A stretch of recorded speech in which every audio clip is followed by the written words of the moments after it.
Drama ini bercerita tentang seorang perempuan cantik dan sukses bernama Oh Won-soo.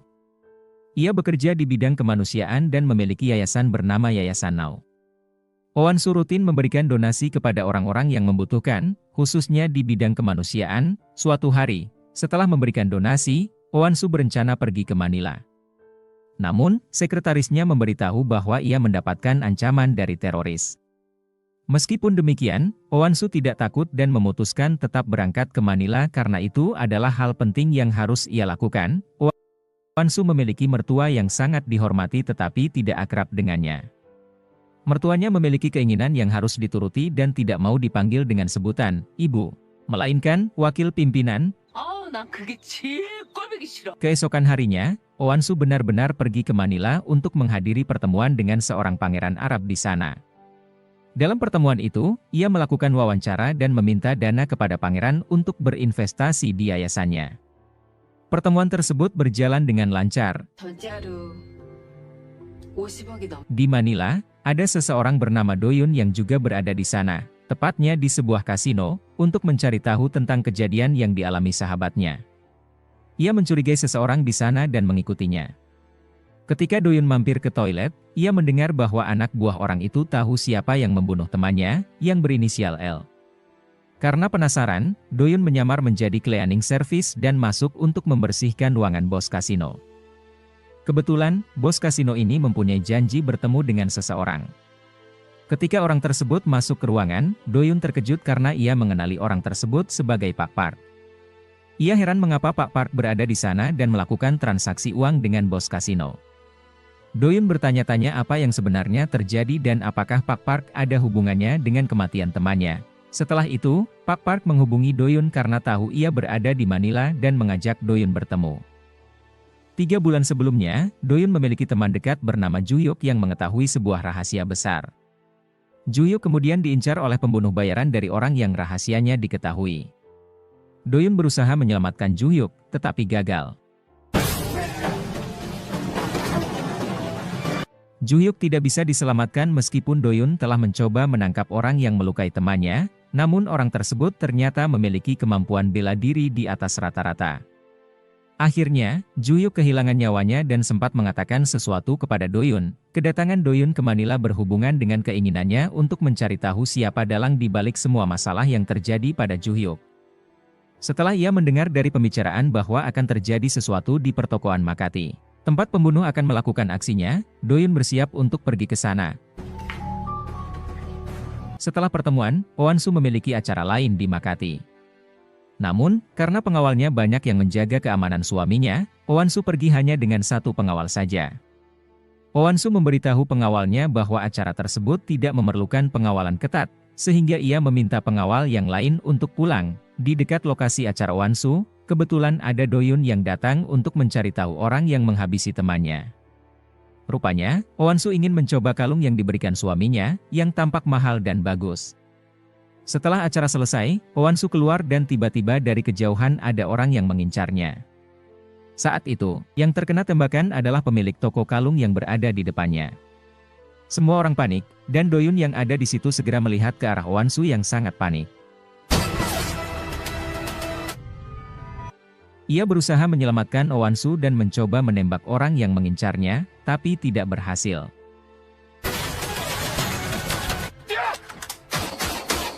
Setelah berusaha melarikan diri, Do-yoon akhirnya berhasil membawa Oh Won-soo pergi dari sana.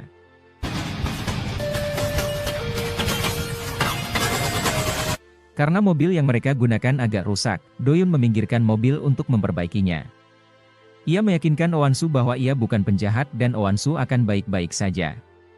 Saat memperbaiki mobil, Do-yoon menemukan alat GPS di mobil Oh Won-soo dan langsung mencopotnya karena bisa jadi orang yang mengincar Oh Won-soo tahu keberadaan mereka melalui GPS tersebut.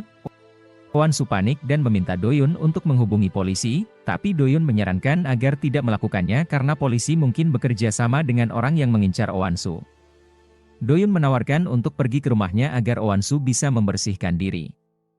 Sesampainya di rumah Do-yoon, Oh Won-soo masih ragu apakah Do-yoon bisa dipercaya atau tidak. Ia menyatakan ingin pulang dan berterima kasih karena telah menyelamatkannya. Namun, Doyun menyarankan Owansu untuk tetap tinggal di sana sementara waktu dan memberikan ponselnya agar Owansu bisa menghubungi orang yang ia percayai.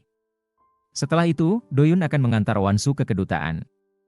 Doyun juga membersihkan lukanya terlebih dahulu. Setelah keluar dari kamar mandi, Owansu masih panik dan belum menelepon siapapun.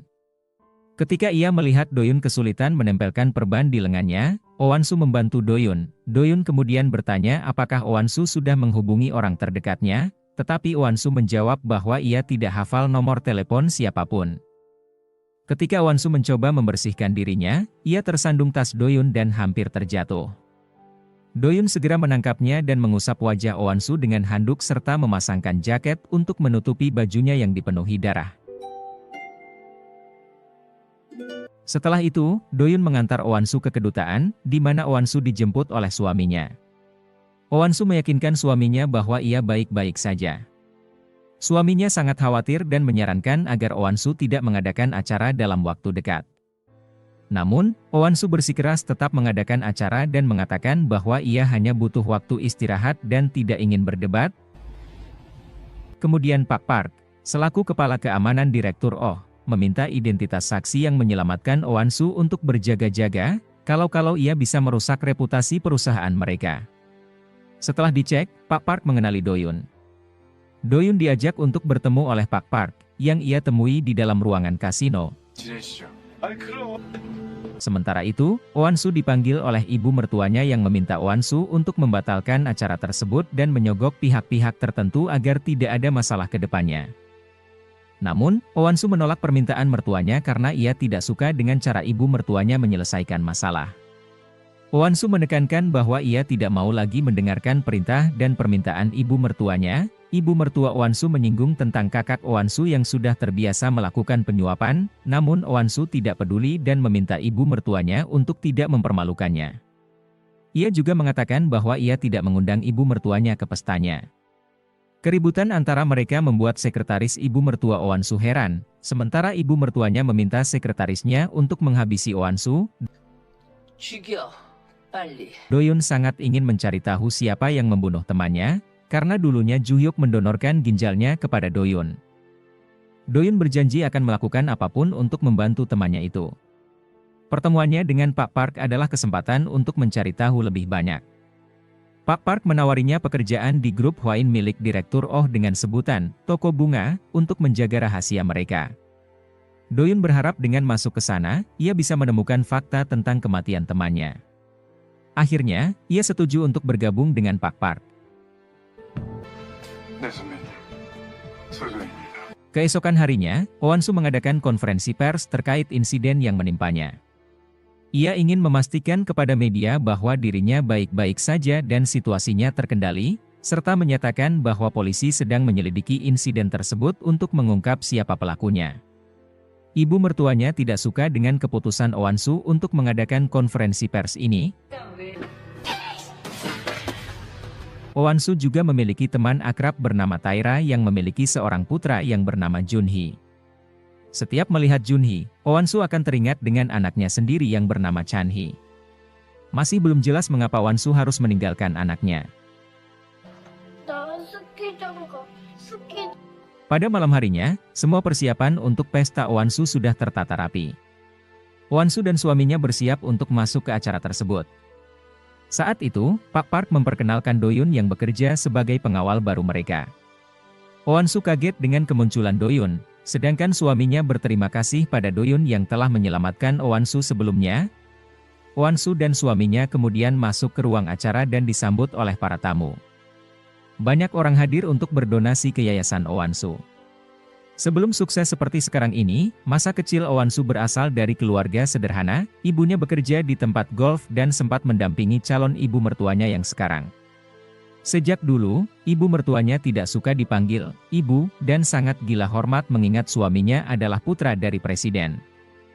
Sekretarisnya sudah lama bekerja dengan ibu mertuanya, menunjukkan kesetiaannya yang luar biasa. Setelah kejadian itu, Ibu Owansu dipecat dari pekerjaannya.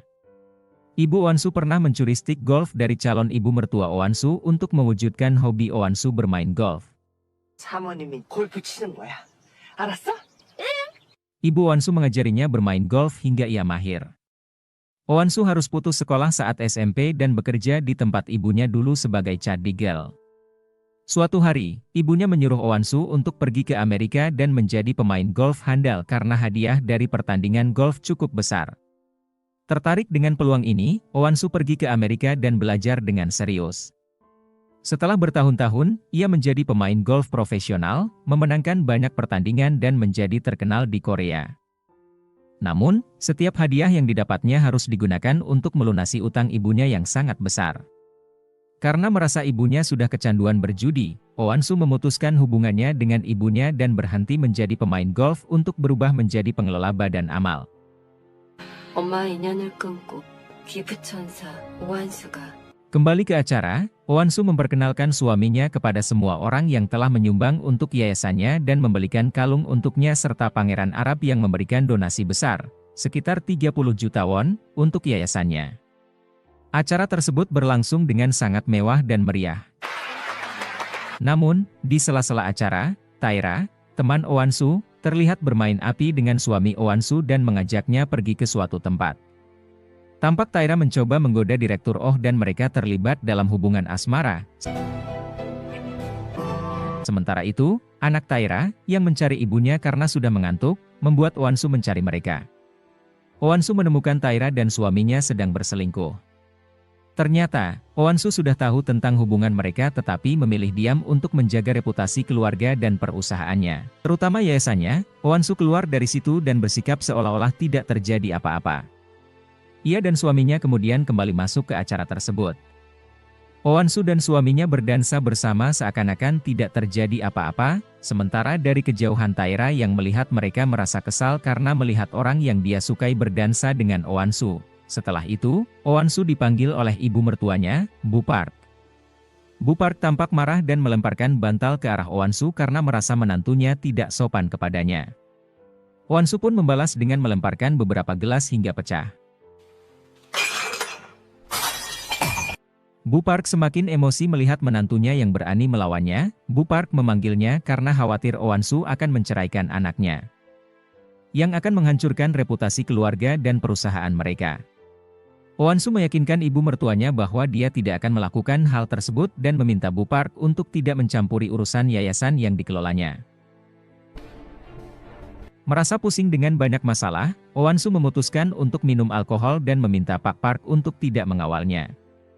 Sambil minum, ia mengingat kenangan tentang pertemuan pertamanya dengan suaminya pada tahun 2011 ketika mereka menjadi relawan di Afrika.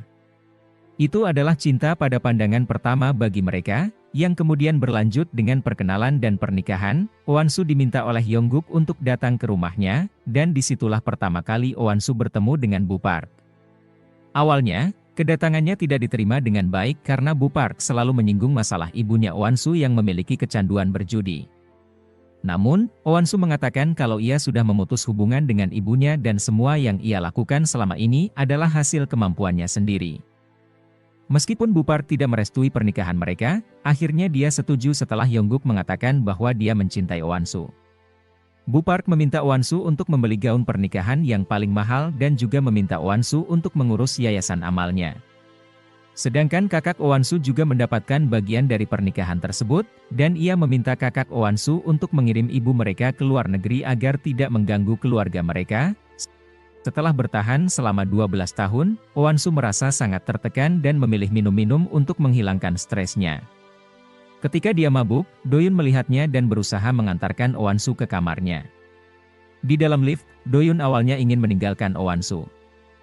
Tetapi Oansu menggoda Doyun untuk ikut masuk ke dalam kamar.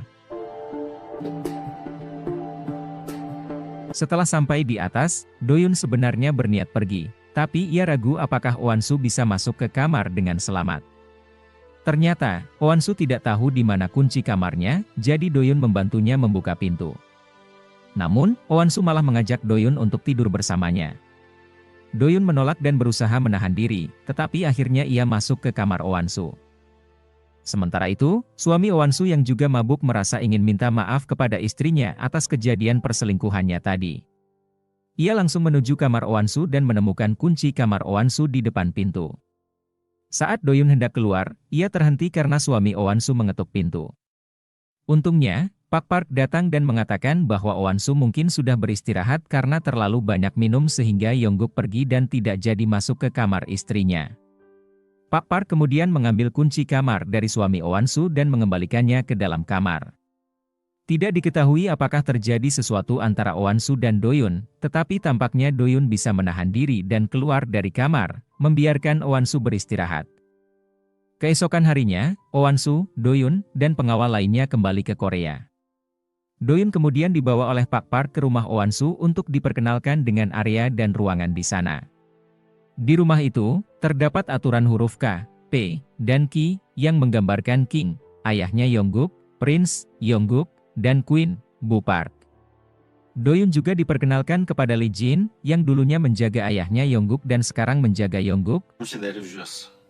Owansu mengingat perkataan ayah mertuanya yang sangat percaya padanya. Ayah mertuanya berpesan agar Owansu bertahan dan menyelesaikan tugas-tugas yang diberikan sebelum benar-benar keluar dari keluarga itu. Saat Doyun dipanggil oleh Yongguk untuk menemuinya, ia tidak sengaja menjatuhkan bingkai foto bersama Juhyuk. Ternyata, di balik foto tersebut terdapat kartu memori yang disembunyikan oleh Juhyuk, yang berisi informasi tentang meninggalnya pimpinan. Informasi tersebut adalah hal yang diketahui oleh Juhyuk sebelum ia diburu dan dibunuh. Setelah mengetahui apa yang terjadi dengan pimpinan ketua, Doyun buru-buru pergi ke tempat Owansu untuk memberitahukan bahwa ada seseorang yang ingin membunuhnya di rumah tersebut. Namun, Owansu tidak langsung percaya dengan apa yang disampaikan Doyun karena dia merasa bahwa hal tersebut tidak terbukti dan ia hanya mengarang cerita. Baginya, tidak mungkin keluarganya atau mertuanya melakukan hal itu kepadanya. Owansu percaya bahwa ISIS yang melakukannya, tetapi Doyun mengatakan bahwa itu bukan tindakan teroris, melainkan dari keluarga mertuanya sendiri. Doyun mencoba membuat Owansu percaya, tetapi Owansu tetap tidak mau mendengarkan. Sekitar 2 tahun lalu, teman Doyun, Juhyuk ditugaskan oleh ketuanya untuk menyelidiki dana-dana taktis dari beberapa keluarga kaya. Termasuk keluarga mertuanya Owansu. Karena hal itu tidak dapat dihindari, Juhyuk segera menjalankan tugasnya. Juhyuk sempat memberitahu sedikit tentang apa yang dilakukan, tetapi tidak bisa memberikan detail kepada Doyun. Hingga akhirnya, nyawa Juhyuk tidak bisa diselamatkan karena telah dihabisi oleh pembunuh bayaran. Doyun memohon kepada atasannya untuk menyelidiki kasus tersebut namun tiba-tiba saja kasus temannya ditutup begitu saja. Doyun meminta dikirim ke Manila agar bisa menyelesaikan kasus itu, tetapi atasannya menyuruhnya diam dan tidak berbuat apa-apa. Keesokan harinya, Owansu bertemu dengan kakaknya dan meminta saran mengenai penggantian akuntan di perusahaan mereka. Namun, kakaknya menolak dan bilang bahwa mereka harus tetap melakukan pencucian uang untuk keluarga mertuanya Owansu. Owansu ingin agar perusahaannya berjalan lurus tanpa ada pencucian uang, tetapi kakaknya mengatakan bahwa hal itu tidak semudah yang dipikirkan oleh Owansu. Karena sebenarnya kakaknya sudah menandatangani kontrak dengan mertuanya Owansu sehingga ia tidak bisa menentang mereka. Kakaknya kemudian bertanya tentang penyerangan terhadap Owansu di Manila dan mencurigai adanya hubungan dengan pimpinan Miran. Meski demikian, kakaknya sendiri masih ragu apakah Bu Miran mampu melakukan hal tersebut terhadap menantunya sendiri. Setelah itu, Owansu pergi menemui Taira untuk membahas kejadian tadi malam ketika dia melihat Taira bersama suaminya. Owansu menyatakan kepada Taira bahwa dia tidak marah dan tidak akan menceraikan suaminya. Dia malah menyuruh Taira untuk pergi jauh-jauh dan menghilang ke Swiss agar tidak mengganggu keluarganya lagi. Namun, Taira menolak dan mengatakan bahwa dia ingin memiliki anak lagi dari suami Owansu. Taira juga memberitahukan sebuah rahasia besar bahwa suami Owansu, Yongguk, tidak mencintainya dengan tulus. Yongguk menikahi Owansu karena suatu kejadian di masa lalu ketika Taira sedang mengandung anak Yongguk. Pada saat itu, Yongguk terlibat kasus dengan seorang artis yang meninggal tiba-tiba setelah bersama Yongguk karena obat terlarang. Pimpinan Miran kemudian menyuruh anaknya, Yongguk, pergi ke acara amal di Afrika untuk menghindari terekposenya kasus ini dan di sanalah Yongguk bertemu dengan Owansu. Lalu pimpinan Miran meminta anaknya melamar Owansu untuk mengalihkan opini publik. Taira berharap bahwa setelah menceritakan hal ini, Owansu akan menceraikan suaminya. Namun, harapan Taira tidak terwujud karena Won-soo tetap tidak mau menceraikan Yongguk. Setelah itu, Won-soo dipanggil oleh ibu mertuanya yang meminta Won-soo membawa anak Taira untuk tinggal bersama mereka dan menganggapnya sebagai cucu karena anak tersebut adalah darah daging Kim Yongguk. Won-soo tidak setuju dengan permintaan itu. Pada malam harinya, dia bertemu dengan suaminya, Yongguk, dan meminta agar Taira dikirim ke Swiss. Yongguk mengakui bahwa dia mencintai Won-soo dengan tulus dan bukan karena ada kasus. Namun, dia tidak bisa menjanjikan kepada Won-soo bahwa dia bisa menyingkirkan Taira dan mengirimkannya ke Swiss. Sementara itu pimpinan Miran, yang selalu ingin terlihat awet muda, terlihat melakukan perawatan dengan menyuntikkan cairan yang bisa membuatnya kembali awet muda. Saat sedang menikmati waktu bersantai, tiba-tiba asistennya memberitahu bahwa Taira ingin bertemu dengannya. Kehadiran Taira merusak suasana hati pimpinan Miran, karena Taira menyatakan bahwa dia tidak mau dikirim ke Swiss. Pimpinan Miran berjanji akan mengurus semuanya dan meminta sekretaris pribadinya, Pak Han, untuk menyelidiki apakah anak Taira benar-benar anak kandung Kim Yongguk dengan melakukan tes DNA. Keesokan harinya, pimpinan Miran meminta mereka untuk mengadakan sesi foto keluarga. Hari itu juga dihadiri oleh adik dan ipar Yongguk. Meskipun mereka datang dengan agak terpaksa. Ketika Won-soo tiba, dia sangat terkejut melihat Taira dan anaknya hadir di sana, terlebih lagi anaknya Taira yang duduk di bangku keluarga. Won-soo marah kepada mertuanya karena tidak setuju dua orang itu dimasukkan ke dalam keluarga mereka. Namun, pimpinan Miran mengatakan bahwa hasil tes DNA menunjukkan bahwa anak itu 100% adalah anak Kim Yongguk. Won-soo sebenarnya telah kehilangan anaknya pada saat kecelakaan bermain ski di Swiss dan trauma untuk memiliki anak lagi. Karena itu, pimpinan Miran tetap ingin punya cucu dan memutuskan memasukkan anak Kim Yongguk dari Taira ke dalam keluarga, meskipun Won-soo tidak setuju. Walaupun dengan perasaan terpaksa, Won-soo akhirnya mengikuti sesi foto bersama dengan anak Taira. Keesokan harinya, asisten Won-soo memberitahukan bahwa ketika foto keluarga mereka dipublikasikan ke umum, tidak banyak wartawan yang membahas tentang anak tersebut, jadi sejauh ini semuanya masih aman. Namun, Won-soo merasa sangat tertekan dan meminta agar semua rapatnya dibatalkan hari itu.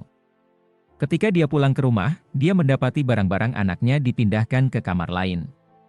Dia bertanya-tanya dan mengetahui bahwa itu semua adalah ide dari mertuanya. Karena melihat keadaan Won-soo yang tampak terpukul, kepala pengawal mengetahui bahwa kondisi Won-soo sedang tidak baik. Dia menghubungi Do-yoon untuk mengawal Won-soo.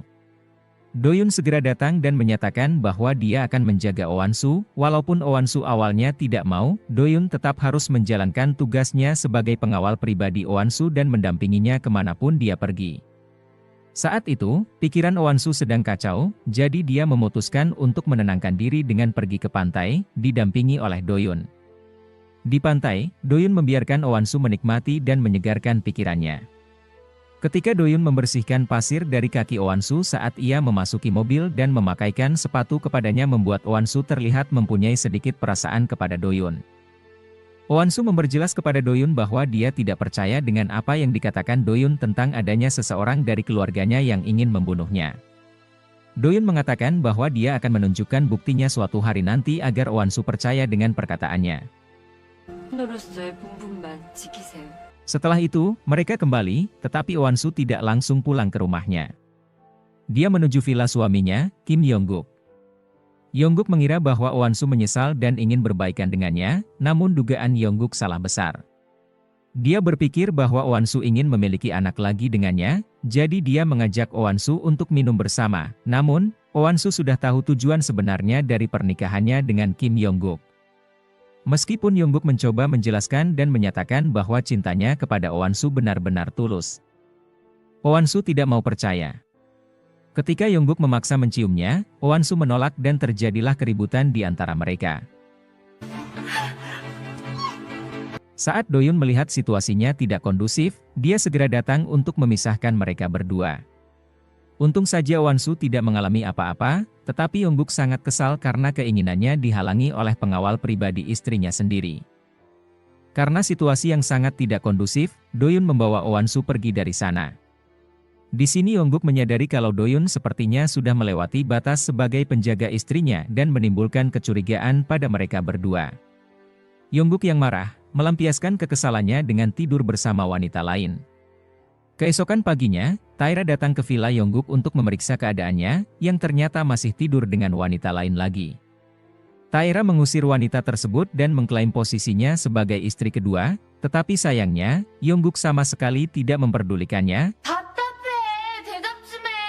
Sementara itu, Doyun diperkenalkan oleh pengawal pribadinya Wonsu mengenai ruangan CCTV dan tempat latihan para pengawal. Di sana, Doyun ditantang oleh salah satu pengawal terkuat. Mereka pun bertarung untuk menguji kekuatan masing-masing dan Doyun berhasil mengalahkan pengawal tersebut.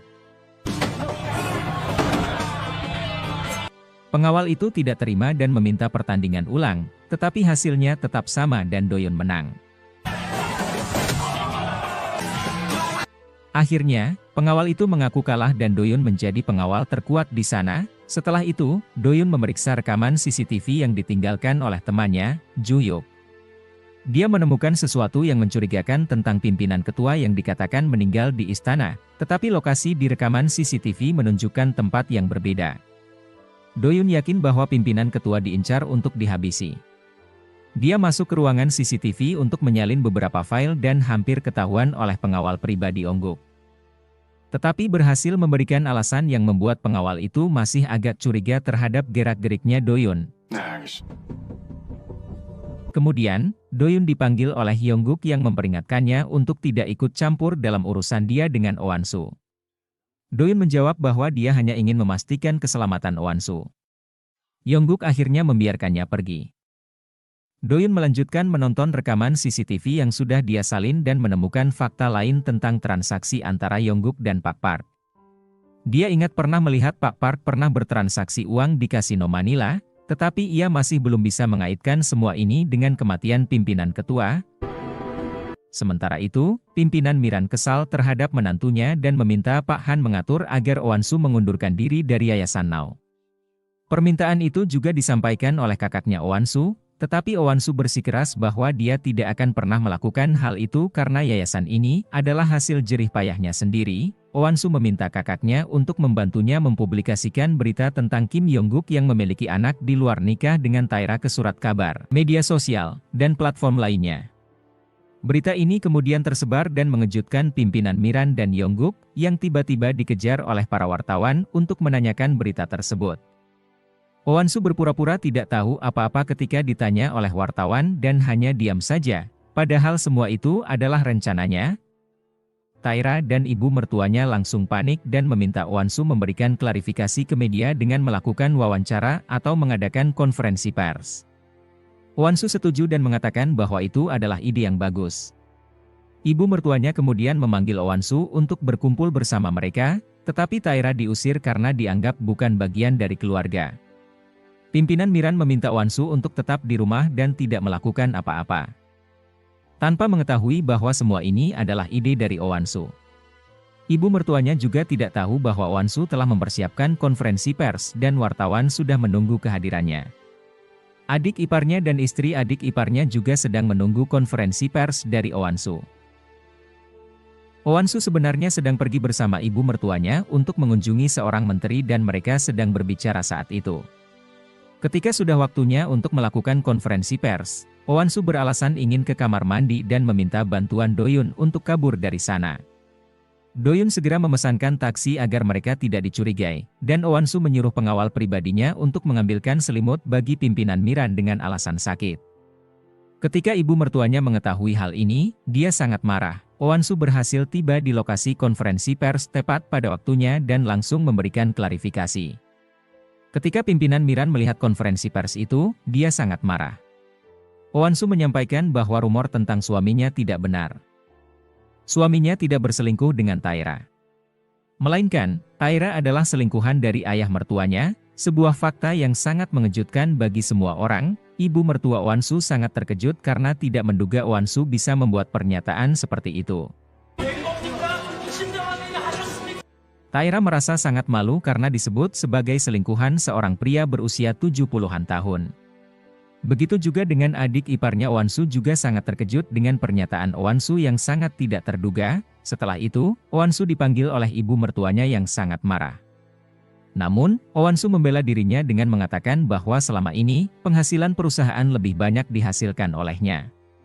Dia juga menegaskan bahwa dia tidak akan pernah mau meninggalkan yayasan yang sudah ia bangun dengan kerja keras.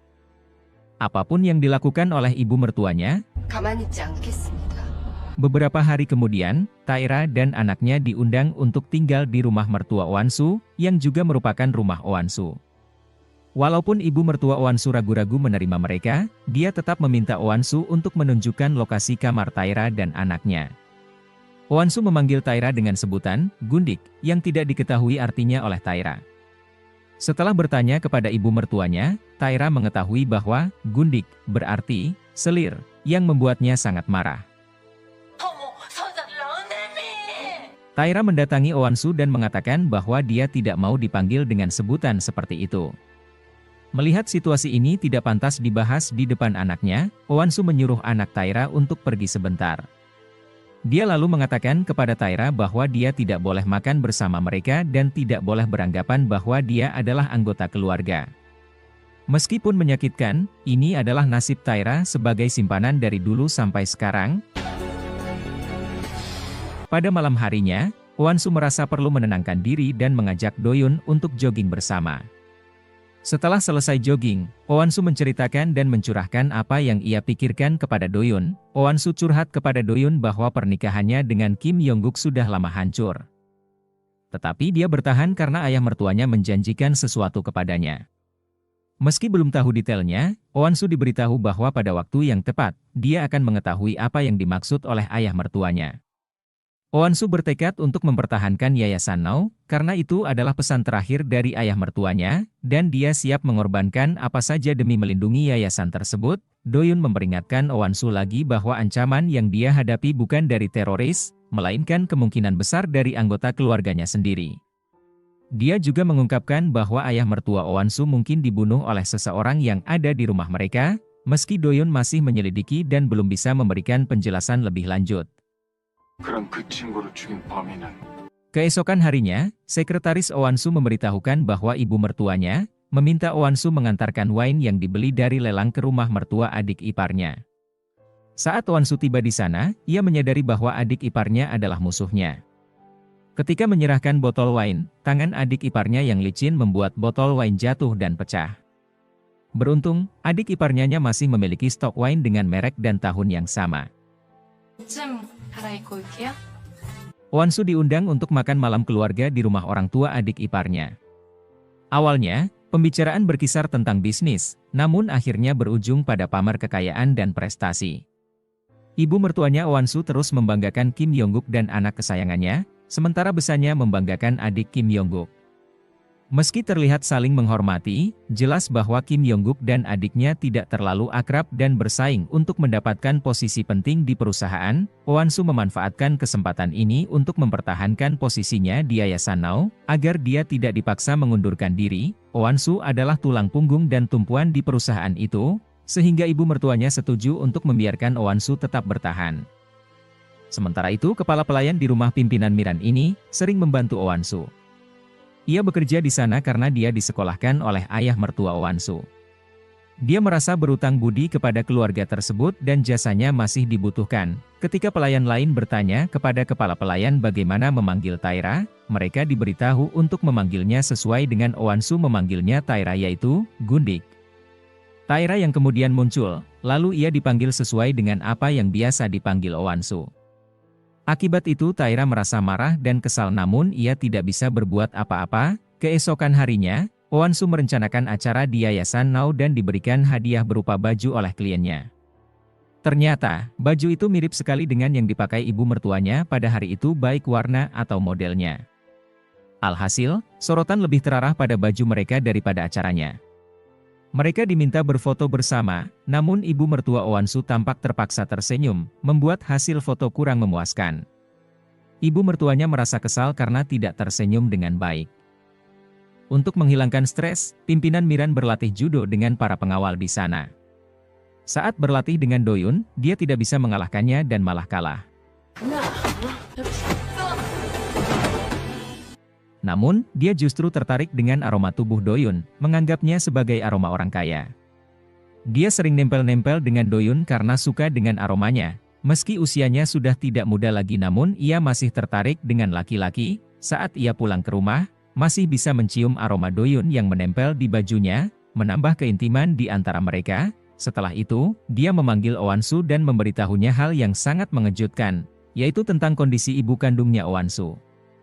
Awalnya, dia menyuruh kakaknya Wansu mengirimnya ke luar negeri. Tetapi malah dia dibawa ke rumah sakit jiwa.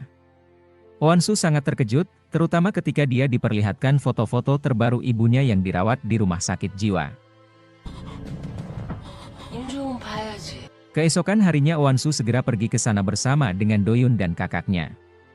Dia tidak percaya bahwa kakaknya bisa melakukan hal seperti itu kepada ibu mereka. Kakaknya mengatakan bahwa dia tidak punya pilihan lain karena diatur oleh pimpinan Miran. Ketika Owansu tiba di sana, dia terkejut karena kondisinya tidak seperti yang dia harapkan, lebih mirip penjara daripada sebuah rumah sakit.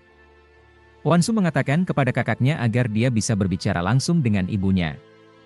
Dia masuk ke ruangan ibunya sementara Doyun menunggu di luar. Ketika dia masuk ke dalam kamar, dia sangat terkejut dan langsung berteriak, membuat Doyun segera pergi ke sana.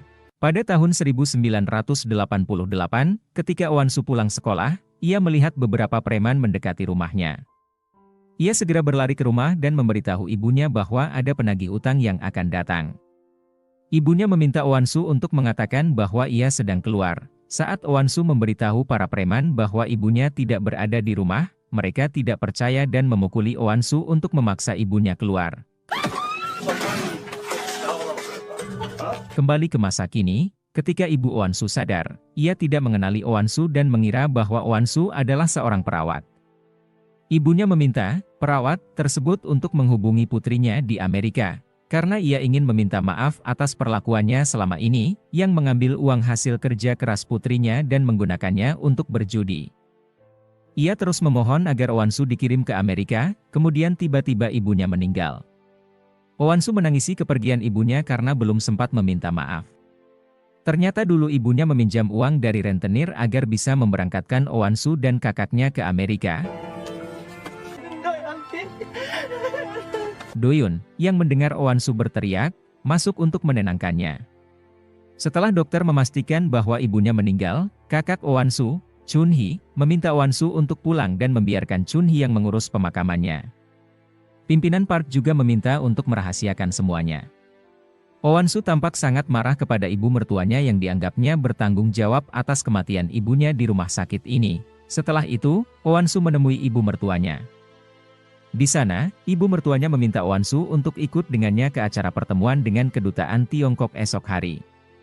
Namun, Owansu menolak karena ingin menghadiri pemakaman ibunya. Pimpinan Park Miran tampak marah karena menantunya memilih menemani ibunya daripada mengurus bisnis ratusan miliar. Ia lalu mengancam, jika Owansu tidak ikut bersamanya atau jika kerjasama mereka gagal, maka ia bisa mengurung Owansu atau kakaknya seperti ia mengurung ibunya Owansu. Keesokan harinya, kakak Owansu mengurus semua pemakaman ibunya hingga kremasi selesai. Tampak ada yang memotret kakak Owansu dan melaporkannya kepada pimpinan Park. Owansu terpaksa menuruti kemauan pimpinan Park untuk bertemu dengan kedutaan Tiongkok demi bisnis mereka. Pertemuan ini juga membahas kerjasama perusahaan kosmetik milik ayah adik iparnya Owansu. Setelah pertemuan selesai, Owansu pulang ke kamarnya dan melihat abu ibunya. Ia mengajak Doyun untuk membawanya ke sebuah tempat. Owansu meminta Doyun untuk tidak memberitahukan siapapun mengenai tujuan mereka, sehingga Owansu mematikan GPS di mobilnya. Doyun juga meminta Owansu untuk mematikan ponselnya agar tidak terlacak. Namun, kepergian mereka diawasi oleh salah satu pengawal pribadi pimpinan Yongguk, dan mereka mengetahui bahwa GPS dan ponsel Owansu telah dimatikan. Ternyata Owansu pergi ke rumah masa kecilnya, dan saat mereka tiba, ada seseorang yang memotret mereka. Yongguk tampak kesal ketika pengawalnya kehilangan jejak Owansu dan meminta mereka segera menemukan istrinya. Saat Owansu tiba di rumah, Doyun memakaikan pita di rambut Owansu sebagai tanda berkabung, dan ia juga mengenakan pita sebagai ungkapan duka cita. Oansu mengingat tempat ibunya bersembunyi saat para penagih utang datang ke rumahnya dan merasa bahwa ia telah menyelesaikan tugasnya sebagai orang sukses serta hidupnya sudah cukup. Oansu juga mengatakan kepada Doyun bahwa anaknya telah meninggal dunia, tetapi ia tidak bisa menghabiskan banyak waktu bersamanya. Doyun lalu menghibur Oansu dan mengatakan bahwa jika Oansu ingin melepaskan kesedihannya dengan menangis, ia bisa menangis di sampingnya. Setelah itu, Oansu menebarkan abu ibunya di tengah laut dan memaafkan semua perbuatan ibunya. Kedekatan Oansu dan Doyun tampak dipotret oleh seseorang, dan hasil foto tersebut diberikan kepada pimpinan Park yang marah melihat kedekatan mereka. Setelah Oansu dan Doyun tiba di depan rumah pimpinan Park, mereka sudah ditunggu. Doyun juga disuruh masuk untuk menemui mereka. Saat mereka masuk, Yongguk langsung menghampiri Doyun dan memukulnya karena berani menghilang bersama istrinya. Meskipun Doyun meminta maaf, Yongguk tetap bersikeras untuk memecatnya sebagai pengawal istrinya dan memerintahkan Pak Park segera memecat Doyun. Ibu mertua Oansu lalu memanggil Pak Park ke ruangannya dan menanyakan latar belakang Doyun. Menurut Pak Park, Doyun adalah polisi yang kompeten dan naik pangkat dengan cepat. Pak Park berencana memindahkan Doyun ke bagian lain daripada memecatnya. Pimpinan Miran menduga bahwa Oansu akan menentang pemecatan Doyun dan memutuskan untuk mengikuti keinginan menantunya. Ia menyuruh Pak Park memanggil Yongguk ke ruangannya untuk membahas pembatalan pemecatan Doyun. Setelah itu, Oansu mendatangi ruangan Doyun dan menanyakan keadaannya. Namun, Doyun malah menarik Oansu ke ruangannya dan memintanya menjadi kekasihnya. Oansu meminta Doyun menjadi kekasihnya agar ia bisa mempercayainya karena ia membutuhkan Doyun untuk membawa bukti bahwa ada anggota keluarganya yang ingin mencelakainya. Ketika Yongguk menghadap ibunya, ia tiba-tiba dipukul karena membuatnya malu. Oansu sudah menjelaskan alasannya untuk menabur abu ibunya, tetapi Yongguk malah mencurigainya memiliki hubungan khusus dengan pengawalnya. Padahal selama ini Yongguk sering berselingkuh dengan wanita lain. Pimpinan Miran kemudian menyuruh Pak Park menyampaikan pesan kepada Doyun bahwa Yongguk telah menyesal memukulnya dan meminta maaf. Setelah Pak Park keluar, Yongguk menduga ibunya ingin meminta dia menceraikan Oansu. Namun, ibunya mengatakan bahwa Oansu tidak mau bercerai karena masalah yayasan amal itu. Jika mereka bercerai, rahasia kotor perusahaan mereka akan dibongkar oleh Oansu, dan Yongguk bisa kehilangan warisan serta kendali perusahaannya. Sehingga satu-satunya cara untuk menyingkirkan Oansu adalah menghabisinya dengan tangannya sendiri, yang tentu saja membuat Yongguk terkejut. Sementara itu, Doyun menunjukkan rekaman CCTV yang mencurigakan tentang kematian pimpinan Kim, yang tampak seperti ada seseorang yang sengaja ingin menghabisinya. Oansu meminta Doyun untuk mencari lebih banyak bukti mengenai hal itu. Dan ia akan menyebarkan berita mengenai kelompok ISIS yang ingin membunuhnya. Oansu ingin membantu anak-anak yang menderita seperti dirinya dan mengumpulkan lebih banyak sumbangan untuk yayasan amalnya. Pak Park masuk ke ruangan Doyun dan terkejut melihat Oansu di sana. Oansu mengatakan bahwa dia sedang membahas sesuatu dengan Doyun tentang video ancaman ISIS yang baru diterimanya. Dia juga meminta Pak Park untuk tidak memecat Doyun.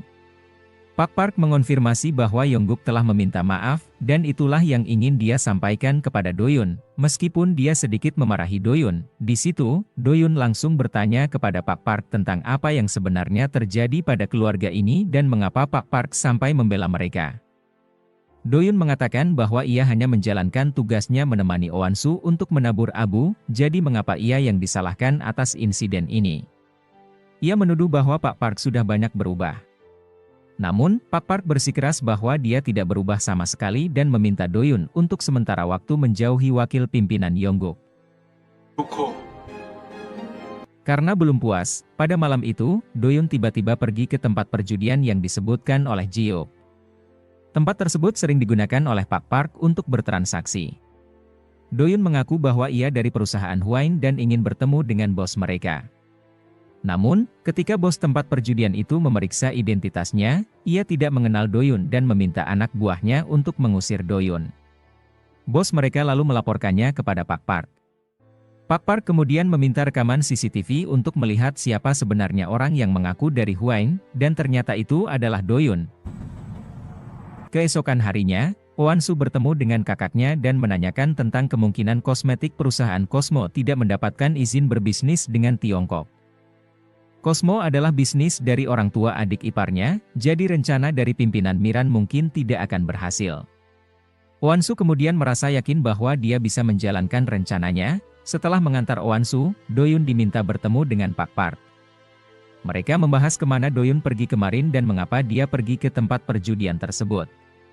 Doyun dan Pak Park tampak berdebat. Doyun mengatakan bahwa ia pernah melihat Pak Park menemui bos kasino di sana dan menyerahkan sejumlah uang kepadanya. Doyun percaya bahwa Pak Park terlibat dalam kematian temannya, Ji Hyuk.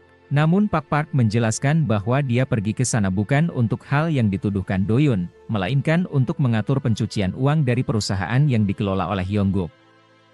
Doyun kembali membahas tentang kematian pimpinan Kim yang tidak terjadi di rumahnya. Di sini, Pak Park sudah sangat kesal dengan Doyun. Pak Park akhirnya menjelaskan bahwa pimpinan Kim dipindahkan ke rumah utama untuk menjaga citranya, karena dia tertangkap basah meninggal dunia saat berhubungan dengan orang lain. Pak Park berani menjamin bahwa apa yang dia katakan adalah benar. Namun, Doyun tetap curiga dan tidak sepenuhnya percaya pada perkataannya. Ia bertekad untuk tetap menyelidiki semua ini dan menemukan pelaku sebenarnya demi temannya, Ji Hyuk. Malamnya, Oansu meminta Doyun untuk makan malam bersamanya. Kepala pelayan yang sering memeriksa CCTV heran mengapa Oansu tiba-tiba ingin makan mie di sana. Ia turun, dan Doyun datang. Oansu menjelaskan kepada kepala pelayan dan menyuruhnya pergi agar dia bisa makan bersama Doyun. Doyun menyiapkan mie instan, dan mereka mulai berbicara tentang temuan mereka. Doyun bercerita bahwa menurut Pak Park, kemungkinan besar ayah mertua Oansu meninggal karena berhubungan dengan wanita lain. Oansu kemudian meminta Doyun untuk menyelidiki Pak Han karena dia yang bertanggung jawab atas semua pencucian uang. Setelah berbicara dengan Doyun, Oansu pergi ke kamarnya dan teringat saat Doyun mencurahkan perhatian kepadanya. Hal ini membuat dirinya tidak bisa tidur dengan nyenyak. Keesokan harinya, Oansu mengadakan pemotretan untuk sebuah merek, menerima tawaran tersebut karena dia mendapatkan cukup uang untuk membantu yayasannya. Produk-produk tersebut pun terjual habis. Namun, setelah itu, Oansu dimarahi oleh ibu mertuanya karena pada hari itu seharusnya ada pertemuan antara Oansu dengan pihak Tiongkok untuk melancarkan bisnis keluarga mereka. Oansu datang ke rumah ibu mertuanya dan langsung dimarahi oleh adik iparnya karena dianggap telah meremehkan mereka dan menggagalkan rencana kerja sama Cosmo dengan Tiongkok.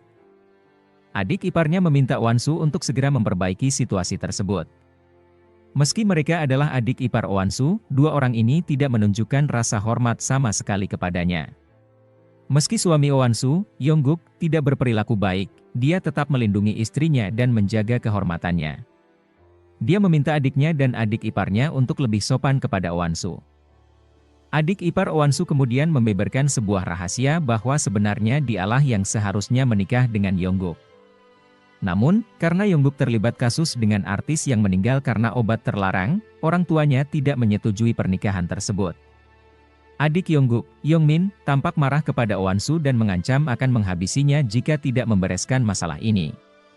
Pimpinan Miran juga memerintahkan Oansu untuk menyelesaikan masalah ini sesuai permintaan Yongmin. Berita pertengkaran antara Oansu dan adik iparnya terdengar oleh Ibu Taira, yang kemudian bergosip dan berencana memanfaatkan situasi ini untuk mengambil hati pimpinan Miran.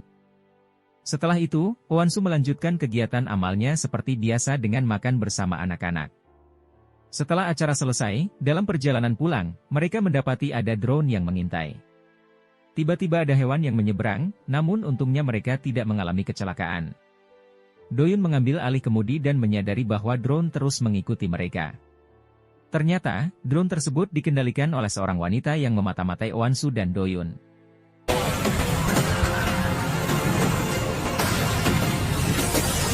Meskipun wanita itu memastikan mereka sudah terluka, untungnya Oansu dan Doyun selamat. Doyun berhasil mengeluarkan Oansu dari mobil untuk menjauh dari bahaya. Mereka kemudian dibawa ke rumah sakit dan menjalani operasi. Pak Park tampaknya tidak tahu akan hal ini, sehingga mungkin dia tidak terlibat. Wanita yang mengintai mereka adalah pelaku utama yang menjadi pengawal, dan kemungkinan besar ini adalah perintah dari pimpinan Miran atau Pak Han yang menginginkan kematian Oansu. Ketika suami Owansu, Kim Yongguk, panik, dia langsung datang menjenguk Owansu. Tidak lama setelah itu, Owansu sadar dan langsung menanyakan keadaan Doyun, yang membuat suaminya kesal. Namun, dia menjawab bahwa mereka berdua masih hidup dan akan ada beberapa pengawal yang berjaga di sana. Setelah itu, Yongguk pergi ke kamar Doyun. Untung saja Yongguk datang, karena pengawal Yeon yang mengirimkan drone berniat mencelakai Doyun. Rencana pengawal itu gagal total ketika Yongguk hanya melihat Doyun sebentar kemudian pulang. Ketika Yongguk pergi, pengawal Yeon ingin mencoba bertindak, tetapi dia menyadari ada CCTV di ruangan tersebut sehingga dia tidak bisa melanjutkan aksinya. Dia melaporkan kegagalannya kepada atasannya karena adanya CCTV. Sementara itu, banyak wartawan berjaga di luar rumah sakit untuk melihat dan menanyakan kondisi Owansu. Di sana, Taira dan ibunya memanggil wartawan untuk membuat mereka terlihat seperti dikejar wartawan. Mereka memanfaatkan situasi ini untuk menjadi terkenal, padahal sebenarnya mereka sedang menunggu kabar tentang Owansu. Keesokan harinya, Komisaris Jenderal dipanggil ke rumah pimpinan Miran. Di sana, ibu mertua Owansu mengatakan bahwa mereka gagal menemukan siapa yang berusaha melukai menantunya, dan dia meminta Pak Han untuk menuntaskan ini bersama Komisaris Jenderal. Namun, Pak Han meminta mereka menutup kasus ini dan menganggapnya seperti tidak ada kejadian apapun, serta berusaha menyuap mereka. Dia sebenarnya berusaha melindungi dirinya dan pimpinan Miran, karena jika kasus ini diselidiki lebih dalam, mereka berdualah yang akan tertangkap sebagai dalang di balik semua kejadian ini, termasuk kematian pimpinan Kim. Owansu pergi menjenguk Doyun karena ingin tahu bagaimana keadaannya. Namun, saat dia sampai di kamar Doyun, ternyata Doyun tidak ada di sana karena sedang pergi menemui temannya untuk mendapatkan rekaman CCTV di tempat kejadian saat mereka diserang. Sementara itu, Pak Park melaporkan kepada Kim Yongguk bahwa kasusnya sudah ditutup dan pelakunya dianggap kelompok ISIS. Namun, Yongguk tidak yakin dan meminta Pak Park untuk menyelidikinya lebih lanjut dan melaporkan kabar terbaru. Yongguk juga menyuruh Pak Park untuk mendonasikan atau menyimpan dana gelapnya di tempat perjudian yang dikunjungi Doyun beberapa hari yang lalu. Meskipun teringat kata-kata Doyun, Yongguk tetap melaksanakan tugasnya karena bekerja untuk keluarga Hain. Pak Han kemudian melaporkan dana gelap milik Yongguk kepada pimpinan Miran. Ia mengatakan bahwa tidak masalah jika Yongguk butuh dana lain dan langsung membahas Yongmin, adik Yongguk. Dia bertanya apakah Yongmin masih keras kepala dan mencoba meyakinkan mereka melalui Pak Han. Tiba-tiba, pimpinan Miran mengungkit tentang keserakahan Yongmin dan menyebut bahwa Yongmin mungkin adalah anak Pak Han. Pak Han kemudian pergi menemui Yongmin dan istrinya untuk meyakinkan mereka agar mengikuti rencananya. Namun, mereka menolak karena menganggap Pak Han hanya pengacara keluarga dan tidak perlu ikut campur dalam urusan bisnis mereka. Mereka tetap teguh menolak rencana Pak Han dan meminta Pak Han bertanggung jawab untuk meyakinkan Tiongkok agar mau bekerja sama dengan perusahaan mereka. Ternyata, hubungan Yongmin dan istrinya, Jion, tidak akur karena Yongmin mengetahui bahwa istrinya memiliki selingkuhan dan mereka juga terpaksa menikah hanya demi bisnis keluarga mereka dan atas desakan Pak Han. Owansu akhirnya sehat kembali karena lukanya tidak terlalu parah, dan pengawal Yeon diperintahkan oleh pimpinan untuk mengawalnya. Sebelum pulang, dia pergi menemui Doyun dan kebetulan Doyun sedang ada di sana. Owansu mengkhawatirkan keadaan Doyun dan bertanya mengapa Doyun selalu mengorbankan dirinya untuk membantu Owansu. Doyun mengatakan ia hanya mengikuti hatinya karena sejak kecil ia diajarkan oleh ibunya untuk terus mengikuti hatinya dalam melakukan sesuatu. Owansu pun merasa terharu dengan kegigihan Doyun dalam melindunginya, bahkan rela terluka demi melindungi dirinya.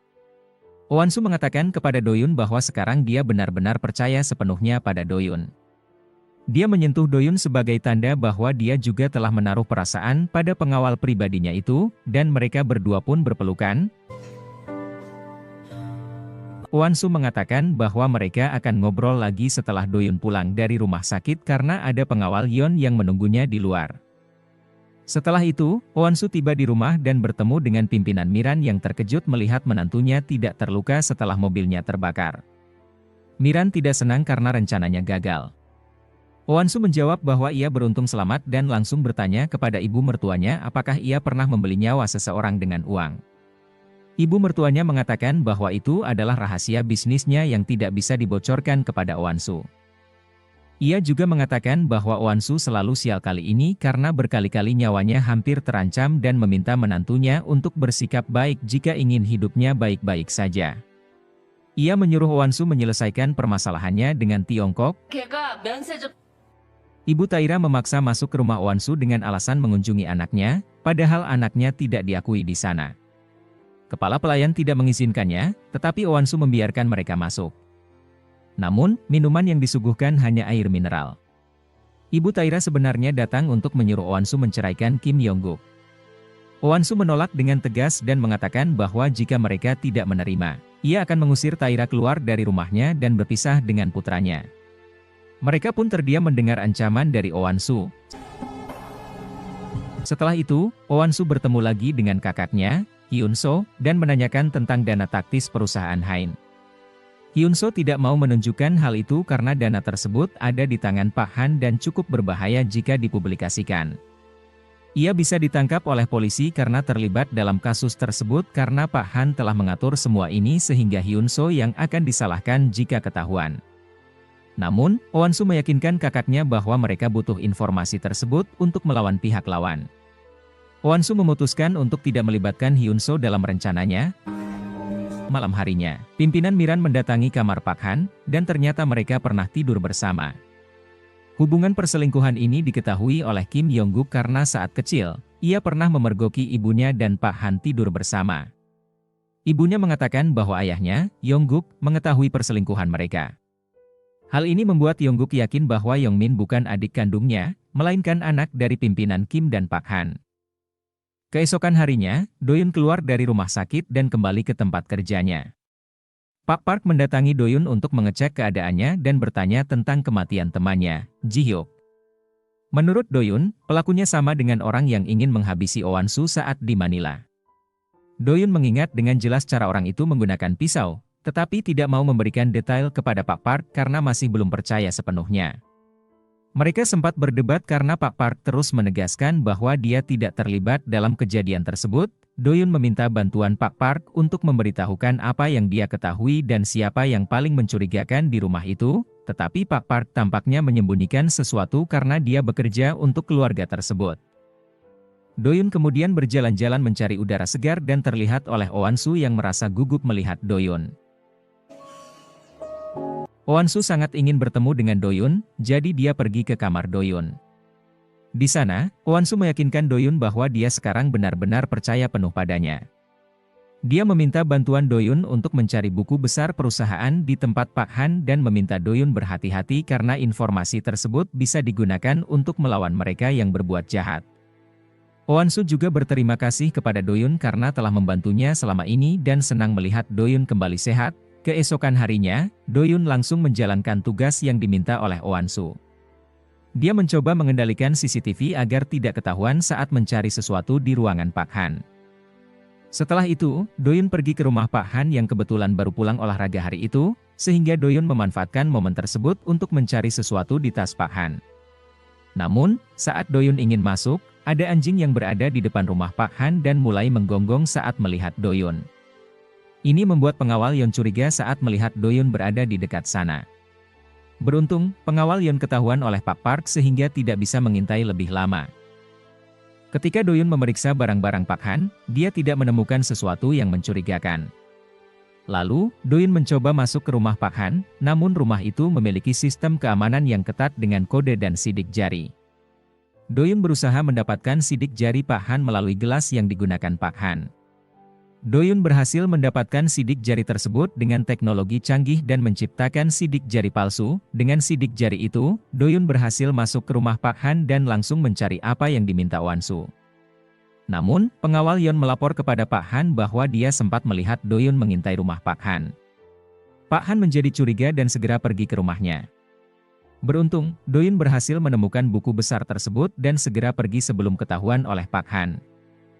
Pak Han marah karena buku tersebut berhasil diambil oleh Doyun, begitu juga dengan pimpinan Miran.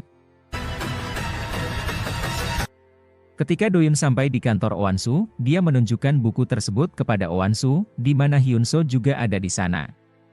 Oansu ingin menyimpan buku besar itu, tetapi Doyun melarangnya karena bisa berbahaya jika ia yang menyimpannya. Hyunso penasaran dengan isi di dalam tas tersebut. Doyun memutuskan untuk membawa pulang buku besar itu dan menunggu sampai mereka berada di rumah. Tiba-tiba, petugas pajak datang membawa surat penggeledahan Yayasan Owansu dan surat penangkapan Hyunso, kakaknya Owansu, yang diduga menggelapkan dana yayasan yang dikelola Owansu. Mereka terkejut dengan penangkapan secara tiba-tiba ini. Dan tentu saja ini adalah antisipasi yang dilakukan oleh pimpinan Miran dan Pak Han. Hyunso akhirnya ditahan, dan semua dokumen penting di kantornya disita oleh kejaksaan. Pak Han melaporkan penangkapan Hyunso kepada pimpinan Miran dan berjanji akan mengatur segalanya agar tidak menimbulkan masalah di kemudian hari. Doyun mencoba menenangkan Owansu dan berencana menyembunyikan buku besar yang diambil dari Pak Han. Namun, saat itu Kim Yongguk melihat Doyun memegang tangan Owansu, dan ia merasa sedikit kesal. Sementara itu, Pak Han meminta Yongmin dan istrinya untuk menemuinya karena ia tahu bahwa semua ini adalah ide Yongmin. Pak Han merasa kecewa karena Yongmin tidak berkonsultasi terlebih dahulu sebelum melaporkan dan merencanakan tindakan tersebut. Pak Han menegaskan kepada Yongmin untuk tidak pernah bertindak gegabah seperti itu lagi. Istri Yongmin penasaran dengan apa yang dibicarakan suaminya dengan Pak Han, namun suaminya tidak mengatakan apa-apa. Owansu yang khawatir dengan kakaknya, datang untuk melihat keadaan Hyunso di kantor polisi. Hyunso mengatakan bahwa ia baik-baik saja dan menyebutkan bahwa rencana Owansu untuk menjatuhkan pimpinan Miran kemungkinan besar akan gagal, terbukti dengan penggeledahan dan penangkapan yang terjadi. Namun, Hyunso tetap tenang karena ia memegang rahasia penting mengenai perusahaan Hwain sehingga nasib perusahaan tersebut ada di tangannya. Tak lama kemudian, Pak Han datang dan menyuruh Owansu pulang karena ada hal penting yang harus dibicarakan empat mata dengan Hyunso. Hyunso dapat menebak bahwa semua ini adalah ide Yongmin.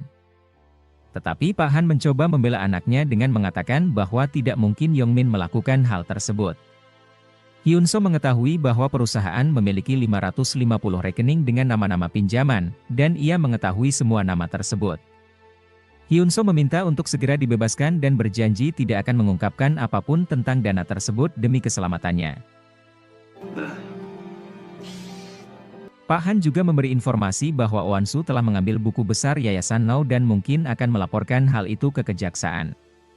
Hyunso mulai kesal dengan tindakan adiknya yang terlalu gegabah. Sementara itu, Yongmin akhirnya mengakui kepada istrinya bahwa dialah yang melaporkan sehingga menyebabkan penggeledahan di kantor Owansu dan penangkapan Hyunso. Ia juga mengetahui bahwa ibunya mempunyai banyak rekening yang memakai nama orang lain sehingga ia mengincar semua itu agar dapat diwariskan kepadanya. Ia melakukan ini karena ingin menguasai perusahaan dan mengalahkan Yongguk. Pimpinan Miran menanyakan kepada Pak Han apakah masalah yang terungkap itu semua akan dilimpahkan kepada kakaknya Owansu.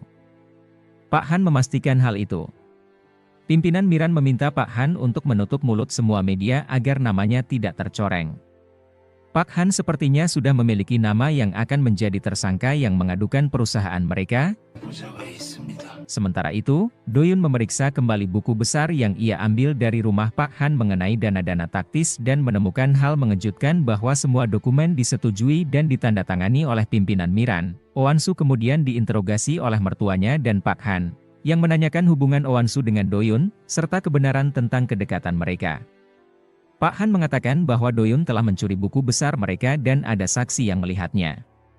Owansu mencoba melindungi Doyun dengan mengatakan bahwa dialah yang menyuruh Doyun mengambil buku besar yang berisi dana-dana taktis perusahaan mereka. Hal ini membuat pimpinan Miran sangat marah pada Owansu karena telah mencuri buku besar itu dan melaporkannya ke kejaksaan. Namun, Owansu membantah bahwa ia melaporkan masalah itu dan mengatakan bahwa ia hanya ingin memeriksa apakah ada dana yang mencurigakan. Ia tidak begitu percaya pada kakaknya sehingga ia menyuruh Doyun untuk mengambilnya. Mereka mencoba menghasut Owansu agar tidak percaya pada Doyun dan merencanakan untuk menjaga rahasia keluarga. Mereka meyakinkan Owansu bahwa keluarga mereka tidak mungkin menggugat dia dan Hyunso, dan mereka pasti akan melindungi mereka. Owansu mulai ragu dan mencoba berpikir jernih apakah harus mempercayai keluarganya atau Doyun dan ia berjanji akan segera mengurus hal ini dan mengembalikan buku besar itu. Pak Han bertemu dengan Doyun dan meminta agar buku tersebut dikembalikan. Namun, Doyun menolak dengan tegas, membuat Pak Han semakin marah dan mengancam akan membuat Doyun menyesal atas keputusannya, bahkan tidak segan-segan untuk mengakhiri hidup Doyun. Pak Han kemudian bertemu dengan Taira dan mengingatkan bahwa keluarga Hwan sangat kaya dan tidak membutuhkan uang. Ia meminta Taira untuk tahu diri, yang membuat Taira tidak bisa berkutik dan ibunya pun menyerah. Pada malam harinya, Hwan-su menelepon Doyun dan meminta ditemani untuk jogging, tetapi Doyun tahu bahwa Hwan-su ingin membicarakan sesuatu yang penting dengannya. Hwan-su mulai meragukan Doyun lagi, dan Doyun menyadari hal itu. Hwan-su mengusulkan untuk mengembalikan buku besar tersebut, tetapi Doyun menolak karena merasa bahwa jika buku besar itu dikembalikan, posisi mereka akan semakin tidak aman. Doyun yakin bahwa selama ia memegang buku besar tersebut, para lawan tidak akan berani bertindak. Ketika Hwan-su memberitahu Doyun bahwa ia telah mengaku kepada pimpinan Miran bahwa dialah yang menyuruh Doyun mengambil buku tersebut, Doyun menjadi sangat khawatir. Doyun juga menjelaskan bahwa semua isi dalam buku besar itu, termasuk dana taktisnya, akan kembali kepada mereka lagi, bukan kepada Hwan-su atau kakaknya. Ia tidak ingin Hwan-su mengorbankan dirinya lagi dan merasa bahwa ia yang seharusnya melindungi Hwan-su. Doyun berjanji untuk selalu melindungi Hwan-su dan rela berkorban demi dia. Karena melihat ketulusan dan pengorbanan Doyun, Hwan-su akhirnya memeluknya. Keesokan harinya, muncul berita besar tentang keluarga Hwan yang membuat heboh, termasuk Pak Han dan pimpinan Miran. Berita itu mengungkap tentang dana taktis mereka dan perceraian Hwan-su serta Kim Yong-guk, yang menyebabkan harga saham mereka turun drastis. Pimpinan Miran sangat marah dan mengumpulkan orang-orang di kantor Hwan untuk mencari cara menghilangkan berita tersebut demi menjaga nama baik perusahaan. Ternyata, berita itu adalah ulah Taira dan ibunya. Mereka takut reporter akan membocorkan bahwa merekalah sumber informasi tersebut. Pak Han kemudian menemui Hyun-so dan meminta agar ia menepati janjinya sehingga ia bisa mengeluarkan Hyun-so dari penjara. Mereka bersepakat, dan Hyun-so yakin bahwa Doyun dan Hwan-su tidak mungkin memberikan buku besar itu ke kejaksaan karena mengetahui cerita yang sebenarnya. Pak Han terkejut bahwa Hyun-so mengetahui rencananya. Ia meminta Hyun-so untuk tidak ikut campur terlalu dalam dan berjanji akan memenuhi permintaannya. Setelah itu, Pak Han memberitahu pimpinan Miran bahwa ia telah menutup mulut Hyun-so dan memiliki rencana untuk menyingkirkan Hwan-su dari Yayasan Now dengan mengangkat isu perselingkuhannya dengan Doyun. Namun, pimpinan Miran merasa kasihan kepada Yong-guk yang pasti akan menderita jika berita ini disebar ke media massa. Pak Han memberitahu pimpinan Miran bahwa ia memiliki rencana untuk mengirim Hwan-su dan Doyun ke Busan. Hwan-su kemudian dipanggil dan disuruh pergi bersama Doyun terlebih dahulu. Rencananya adalah untuk meredakan opini publik tentang perceraian Hwan-su dan Yong-guk. Tanpa curiga, Hwan-su menyetujui rencana tersebut. Setelah itu, Pak Han pergi menemui seseorang yang mengetahui tentang surat wasiat dari pimpinan Kim.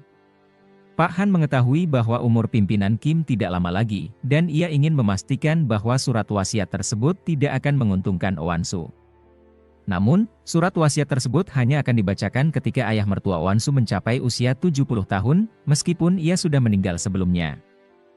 Pimpinan Kim merahasiakan surat warisannya sehingga ia memilih firma hukum yang bisa dipercaya, bahkan anggota keluarganya juga tidak mengetahui isi surat wasiatnya. Pak Han bertemu dengan kuasa hukum yang mengatur surat wasiat tersebut dan mencoba menyuapnya untuk mengetahui isinya.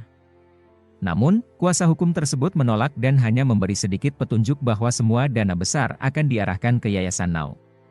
Pak Han kemudian menelepon Yong-min dan mengatur pertemuan malam itu.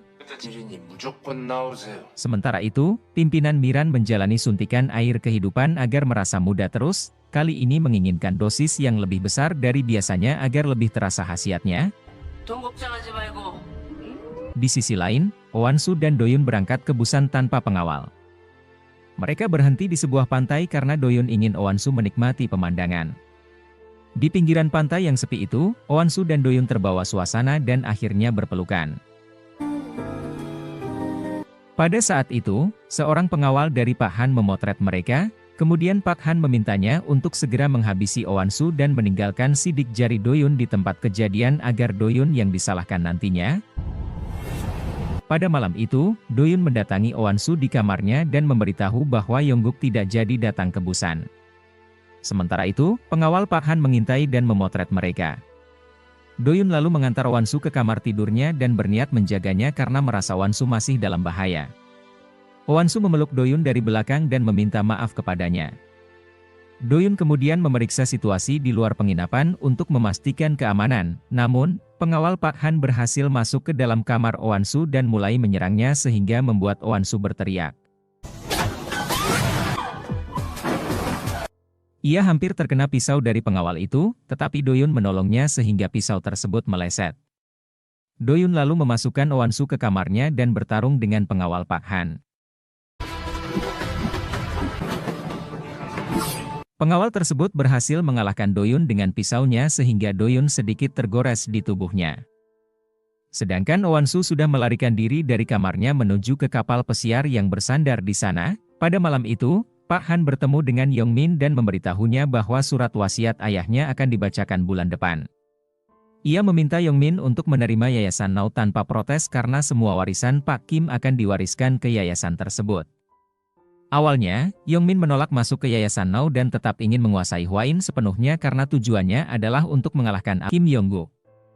Namun, setelah mendapat informasi bahwa ia akan menerima banyak uang di Yayasan Nau, ia lalu menuruti kemauan Pak Han. Sementara itu, Wonsu yang berada di dalam kapal pesiar didatangi oleh pengawal tersebut dan berhasil membuat Wonsu pingsan setelah terkena benturan. Beruntungnya, Doyun datang tepat waktu sebelum pengawal itu sempat menghabisi Wonsu. Di luar kapal terjadilah pertarungan antara Doyun dan pengawal wanita itu,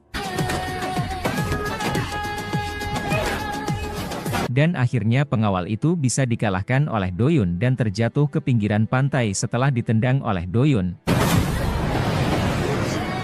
Doyun segera menyalakan kapal dan berlayar jauh dari sana untuk kembali ke penginapan. Berita tentang serangan terhadap Wonsu dan Doyun oleh orang tak dikenal sampai ke telinga Yongguk, yang segera bergegas ke sana untuk memeriksa keadaan istrinya. Di kapal, Wonsu sangat khawatir tentang keadaan Doyun. Mereka berdua akhirnya berpelukan dan tak bisa menahan hasrat mereka, hingga Doyun mencium Wonsu. Setelah itu, Wonsu beristirahat sejenak. Ketika bangun, ia kaget mendapati orang di sebelahnya adalah Kim Yongguk, bukan Doyun. Wonsu awalnya mengira itu adalah Doyun dan memeluk erat-erat, membuat Yongguk bingung. Ketika Wonsu sadar bahwa yang dipeluknya adalah Yongguk, ia langsung kaget. Yongguk pun menjadi emosi dan curiga bahwa istrinya mungkin sudah tidur dengan Doyun. Wonsu mengatakan kepada Yongguk bahwa tidak perlu membahas hal tersebut dulu, yang penting sekarang adalah fokus mencari tahu siapa yang menyuruh pembunuh itu. Setelah itu, Wonsu dan Yongguk mengadakan pemotretan sesuai dengan jadwal mereka. Mereka berusaha tampil mesra untuk menurunkan gosip tentang perceraian mereka. Saat itu, Wonsu melihat ke arah Doyun dan ia teringat saat ia merawat luka Doyun setelah kembali dari kapal pesiar. Wonsu merawat luka-luka Doyun dan merasa sangat khawatir melihat tubuh Doyun yang penuh luka. Namun, Doyun meyakinkannya bahwa ia baik-baik saja dan meminta mereka fokus pada rencana mereka. Wonsu seharusnya ada pemotretan dengan suaminya pada hari itu. Jadi Doyun menyarankan Wonsu untuk mencari tahu beberapa rahasia dari Kim Yongguk karena Doyun curiga bahwa Yongmin adalah otak di balik semua ini dengan bantuan Pak Han. Doyun juga menceritakan tentang dana taktis yang kemungkinan besar diatur oleh Pak Han. 당연하죠. Setelah pemotretan, Wonsu mengajak Yongguk untuk berbicara berdua. Di sini, Wonsu langsung bertanya tentang status Yongmin yang kemungkinan adalah anak haram ayahnya, dan juga tentang bagaimana ayah Yongguk meninggal. Wonsu yakin bahwa ayah Yongguk meninggal bukan karena alasan yang diberitakan, tetapi kemungkinan besar dibunuh oleh orang lain. Sementara itu, pimpinan Miran heboh karena selain masalah yang belum selesai, ada berita bahwa dia ditipu oleh penjual air kehidupan yang ternyata adalah dukun palsu. Mereka pun ditangkap, dan pimpinan Miran merasa sangat kesal karena sudah mengeluarkan banyak uang demi air kehidupan tersebut. Bahkan ini juga menjadi omongan pelayan di sana karena majikan mereka telah membeli air kehidupan dengan nilai yang mahal padahal itu hanya air garam biasa. Masalah ini menambah beban bagi keluarga mereka. Untuk menurunkan isu-isu buruk tentang perusahaan pimpinan Miran, Pak Han menyarankan untuk merilis berita perselingkuhan Wonsu dan Doyun dengan foto-foto yang ia dapat dari pengawalnya. Pimpinan Miran setuju dan mengatakan untuk segera merilis artikel tersebut. Pak Han juga khawatir dengan Doyun yang datang ke keluarga mereka karena dendam. Doyun memiliki dendam terhadap keluarga Hwain karena orang yang dibunuh oleh Pak Han adalah teman Doyun. Ketika ditanya oleh pimpinan Miran tentang membunuh orang, Pak Han menyangkalnya. Ternyata, selama ini pimpinan Miran tidak mengetahui semua rencana Pak Han dan hanya mempercayainya karena dia adalah tangan kanannya dan selingkuhannya. Setelah keluar dari ruangan pimpinan Miran, Pak Han bertemu dengan Oansu dan menanyakan keadaannya setelah penyerangan tersebut. Ia menuduh Doyun tidak becus melakukan pengawalan, namun Oansu lebih menyalahkan tim keamanan yang tidak ada saat itu sehingga ia curiga kepadanya. Tentu saja hal ini membuat Pak Han terlihat gugup karena ia pelakunya. Pak Han bersiap merilis berita perselingkuhan Oansu dan Doyun, tetapi sebelum itu, dia memberikan pelajaran kepada pengawalnya tersebut. Pak Han menegaskan bahwa jika gagal membunuh Oansu, dia akan dikembalikan ke negaranya di Tiongkok di mana dia dikucilkan. Pengawal tersebut sangat takut sehingga ia akan melaksanakan tugas dari Pak Han dengan sebaik-baiknya. Sementara itu, Kim Yongguk marah kepada ibunya karena mengetahui bahwa ibunya yang merilis artikel perselingkuhan Oansu dan Doyun. Walaupun ibunya berpura-pura tidak tahu, Yongguk tidak mempercayainya dan merasa sangat kecewa. Ia marah karena ibunya mengikuti dan mengintai Doyun dan Oansu ketika mereka pergi ke Busan, serta membuat rencana konyol tersebut. Yongguk juga menyinggung bahwa ibunya pernah berselingkuh dengan Pak Han hingga sekarang, yang menurutnya sangat memalukan. Pimpinan Miran mencoba membela diri dengan mengatakan bahwa ia melakukan semua itu karena tidak pernah dianggap oleh ayah Yongguk dan menikah dengan ayahnya hanya karena disuruh oleh orang tuanya, bukan karena cinta. Namun, Yongguk menegaskan bahwa hal itu tidak memberi ibunya alasan untuk berselingkuh dengan Pak Han, dan ia seharusnya meminta maaf kepada Yongguk. Ibunya Yongguk mengatakan bahwa semua yang ia lakukan adalah demi Yongguk agar harta keluarganya jatuh ke tangan Yongguk. Namun, Yongguk menjawab bahwa itu tidak ada artinya lagi. Apalagi ia tidak bisa menyatakan cintanya dengan tulus kepada orang yang benar-benar dicintainya, yaitu Oansu. Hidupnya hancur karena semua rencana ibunya, dan ia tidak bisa lagi bersatu dengan Oansu. Pernyataan Yongguk didengar langsung oleh Taira, yang merasa benar-benar tidak diinginkan di rumah itu. Ternyata, Yongguk masih benar-benar mencintai Oansu. Saat pertemuan pertama mereka, Yongguk langsung mengajak menikah karena cintanya yang tulus, bukan demi menutupi kasus perselingkuhannya. Ketika ibunya Oansu meninggal, Yongguk baru tahu bahwa ibu Oansu dibuat begitu oleh pimpinan Miran. Yongguk ingin memperbaiki hubungannya dengan Oansu, tetapi Oansu menegaskan bahwa hubungan mereka tidak bisa diperbaiki lagi karena kesalahan Yongguk terlalu fatal untuk dimaafkan. Oansu tetap bertahan di rumah itu hanya karena pesan terakhir dari mertuanya. Akhirnya, Taira menyadari bahwa ia benar-benar tidak diinginkan di rumah itu dan memutuskan untuk keluar dengan sendirinya. Ketika ditanya oleh ibunya, dia mengatakan bahwa dia merasa tidak diinginkan. Jadi untuk apa dia bertahan di sana? Keesokan harinya, Hyunso akhirnya dibebaskan oleh Pak Han, tetapi dengan syarat, Pak Han meminta Hyunso untuk mendapatkan buku besar yang berisi informasi dana taktis yang dipegang oleh Doyun. Pak Han berjanji akan memberikan uang yang cukup banyak kepada Hyunso. Pak Han juga menjelaskan bahwa Doyun dan Oansu berpacaran. Hal ini membuat Hyunso marah, dan dia langsung mengklarifikasi dengan Doyun. Doyun mengakui tentang rumor tersebut, meskipun Hyunso tidak mendukung hubungan mereka. Doyun menjelaskan bahwa selama ini Hyunso salah paham tentang dana taktis, dan Doyun tidak akan memberikan dana tersebut kepada Hyunso karena penting untuk rencana mereka. Doyun menceritakan isi asli dokumen itu dan mengatakan bahwa semuanya diatur oleh Pak Han. Bahkan pimpinan Miran nantinya bisa tertangkap gara-gara itu. Doyun berjanji akan memberikan buku besar itu dengan satu syarat, yaitu menemukan orang yang merencanakan ini semua. Doyun mengingatkan Hyunso bahwa ketika ia mengembalikan buku besar tersebut, nyawanya pasti akan terancam. Hyunso mengatakan bahwa jika terjadi apa-apa pada dirinya, dia sudah menyiapkan sesuatu untuk Doyun melalui istrinya. Tampaknya dia tahu bahwa dia mungkin akan menghadapi masalah dengan Pak Han setelah menyerahkan buku besar itu. Setelah itu, Doyun pergi ke rumah Pak Han untuk mencari berkas-berkas tambahan. Akhirnya, dia menemukan rahasia bahwa Pak Han adalah ayah biologis dari Kim Jong-min. Doyun terkejut dan segera mengambil foto sebagai bukti. Ketika itu, Pak Han datang, dan untungnya Doyun tidak ketahuan. Ketika Doyun keluar dari rumah, Kim Yongguk datang berkunjung ke rumah Pak Han. Doyun bingung mengapa Yongguk ke sana. Tanpa basa-basi, Yongguk langsung masuk ke rumah Pak Han karena ada hal yang harus dibicarakan. Dia meminta Pak Han untuk duduk dan langsung bertanya bagaimana ayahnya meninggal. Pak Han mengatakan bahwa ayah Yongguk meninggal karena berhubungan badan dengan wanita lain, tetapi Yongguk tidak percaya karena dia tahu bahwa Pak Han yang membunuh ayahnya. Yongguk juga tahu bahwa Yongmin adalah anak kandung dari Pak Han. Selama ini, Kim Yongguk berpura-pura cuek karena selama tidak ada yang mengganggu istrinya, dia tidak peduli. Namun, sekarang dia benar-benar peduli karena Pak Han terus-menerus mengusik istrinya. Yongguk merasa bahwa ibu dan anak Pak Han, yaitu Yongmin, hanya menganggap Pak Han sebagai pelayan dan tidak lebih.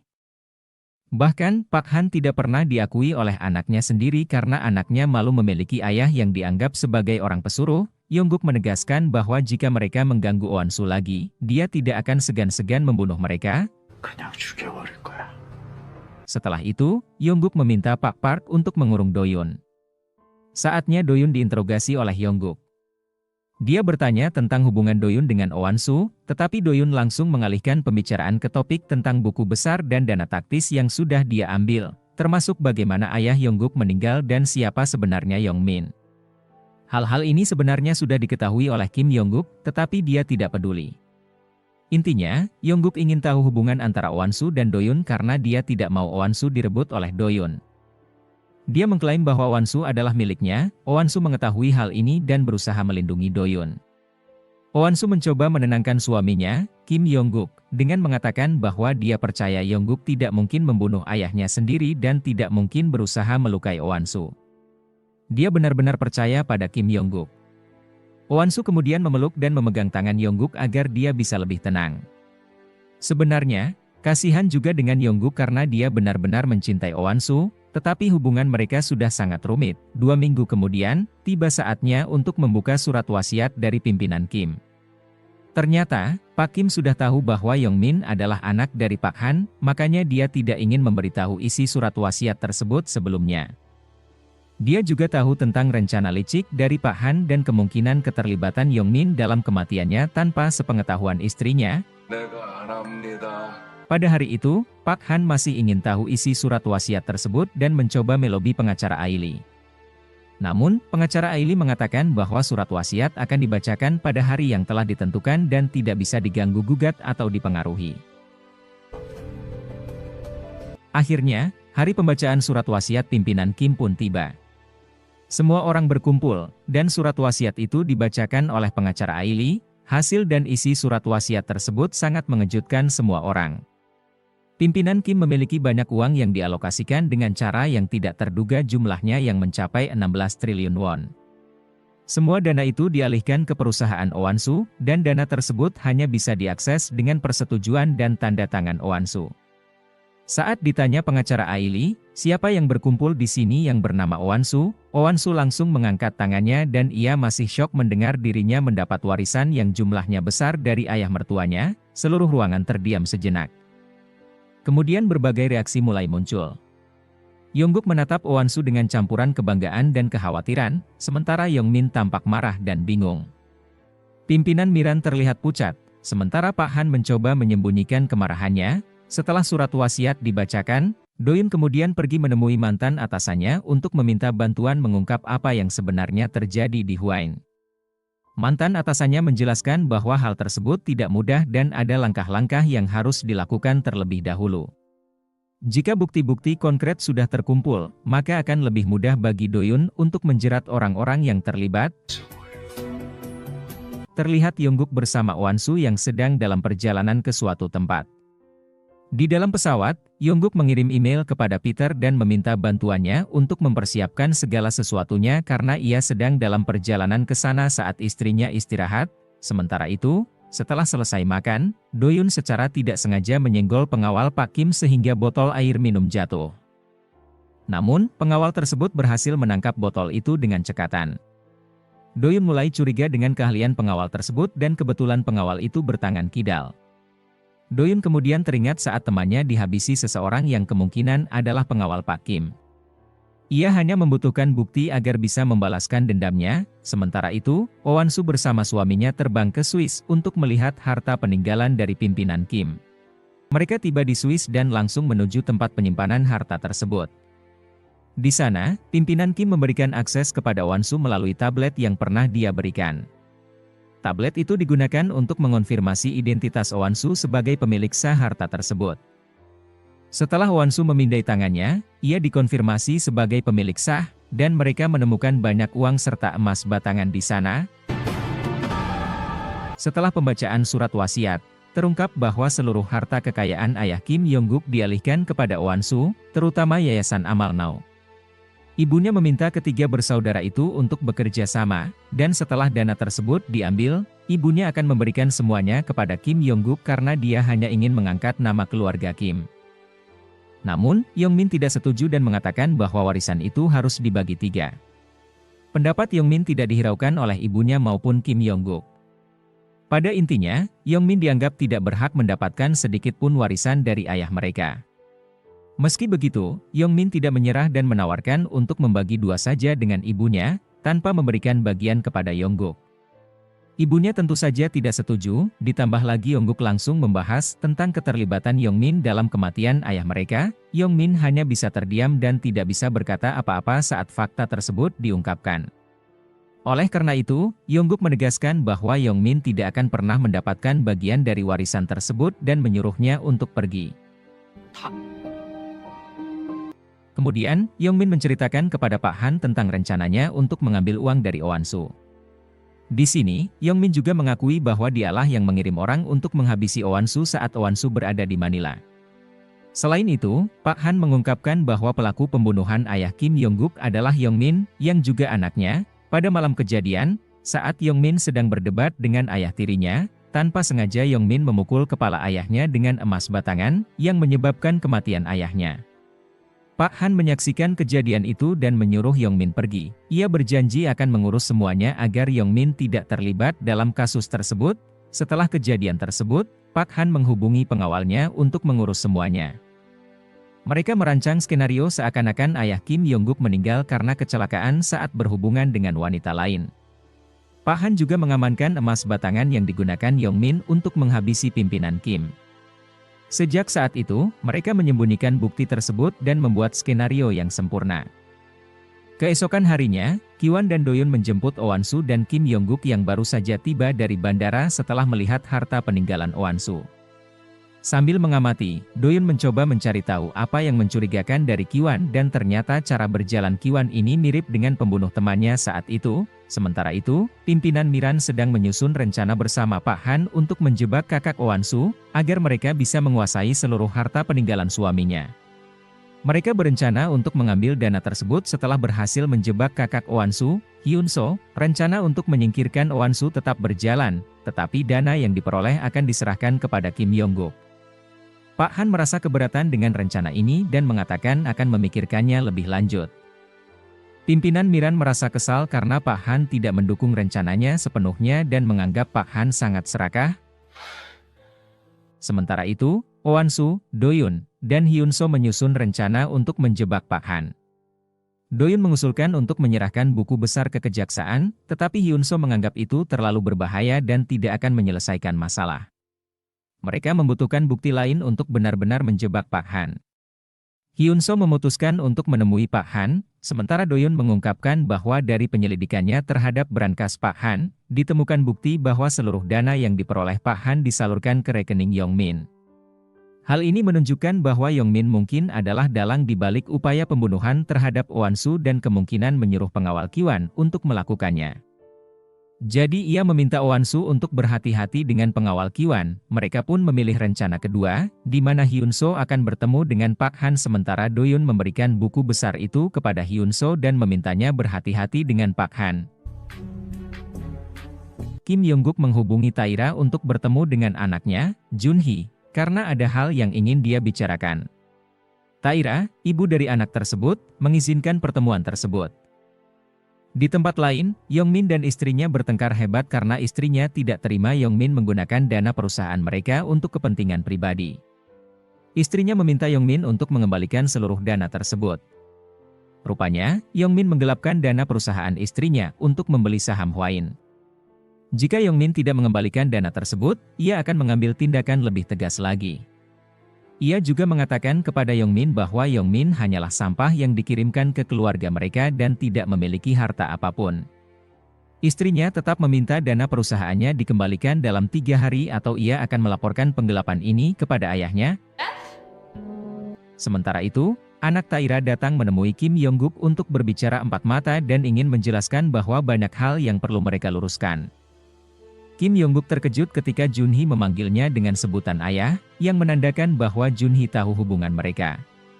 Dari kejauhan, Taira bersama ibunya melihat kejadian tersebut tetapi memutuskan untuk memberikan waktu dan ruang bagi Kim Yongguk dan Junhee untuk berbicara. Kim Yongguk kemudian memberitahu Junhee bahwa dia akan berpisah dengan ibunya, Taira, dan mereka mungkin tidak akan bertemu lagi untuk beberapa waktu. Junhee tampak menangis mendengar hal itu dan ia tahu kalau ayahnya akan menanyakan ia akan memilih tinggal dengan siapa setelah orang tuanya bercerai. Yongguk cukup terkejut dengan kepintaran anaknya yang sudah bisa menebak pikirannya. Junhee memilih untuk tinggal bersama ibunya dan neneknya. Tetapi berjanji akan bertemu lagi dengan Kim Yongguk ketika dia dewasa. Meskipun berat hati, Yongguk menghargai keputusan Junhee dan memeluknya penuh kesedihan, menyadari bahwa mereka harus berpisah untuk beberapa tahun ke depan. Junhee juga menenangkan ibunya yang tampak menangis atas keputusan Yongguk untuk berpisah dengannya dan meminta ibunya agar tidak bersedih hati atas keputusan itu. Pada malam hari, Doyun menerima pesan dari Hyunso bahwa ia akan bertemu dengan Pak Han di Sungai Han.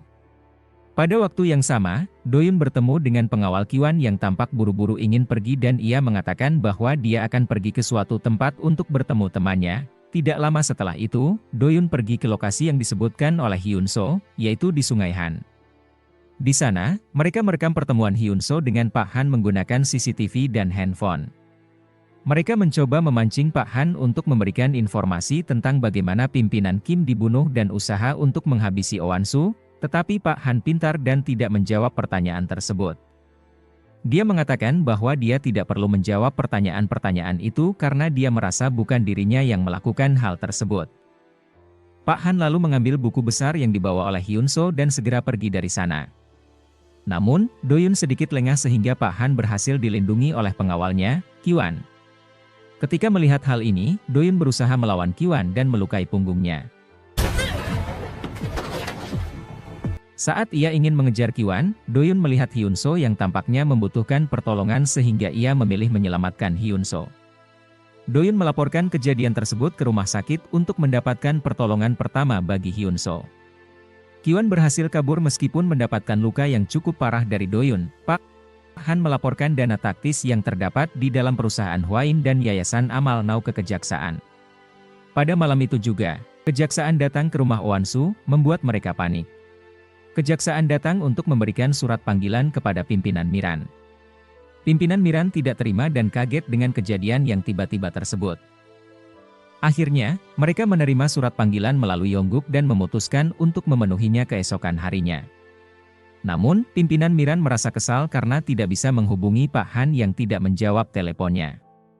Sementara itu, di rumah sakit, Hyunso tidak bisa diselamatkan dan dinyatakan telah meninggal dunia. 사망하셨습니다. Keesokan harinya, di depan rumah pimpinan Miran tiba-tiba banyak kerumunan wartawan yang sedang menunggu. Mereka kemungkinan besar sudah mengetahui masalah dana taktis perusahaan Hwain sehingga ingin meminta komentar dari pimpinan Miran. Pimpinan Miran tampak terkejut dan sampai sekarang ia masih belum bisa menghubungi Pak Han. Sementara itu, Doyun menemui Owansu dan meminta Owansu untuk bersabar karena ada hal penting yang perlu disampaikan tentang Hyunso. Doyun memberitahu Owansu bahwa Hyunso tidak bisa diselamatkan meskipun sudah dibawa ke rumah sakit karena kehilangan banyak darah.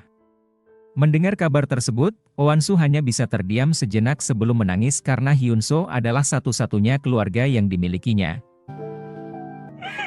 Sementara itu, Pak Han akhirnya datang menemui pimpinan Miran yang sudah sangat khawatir dengan keadaannya.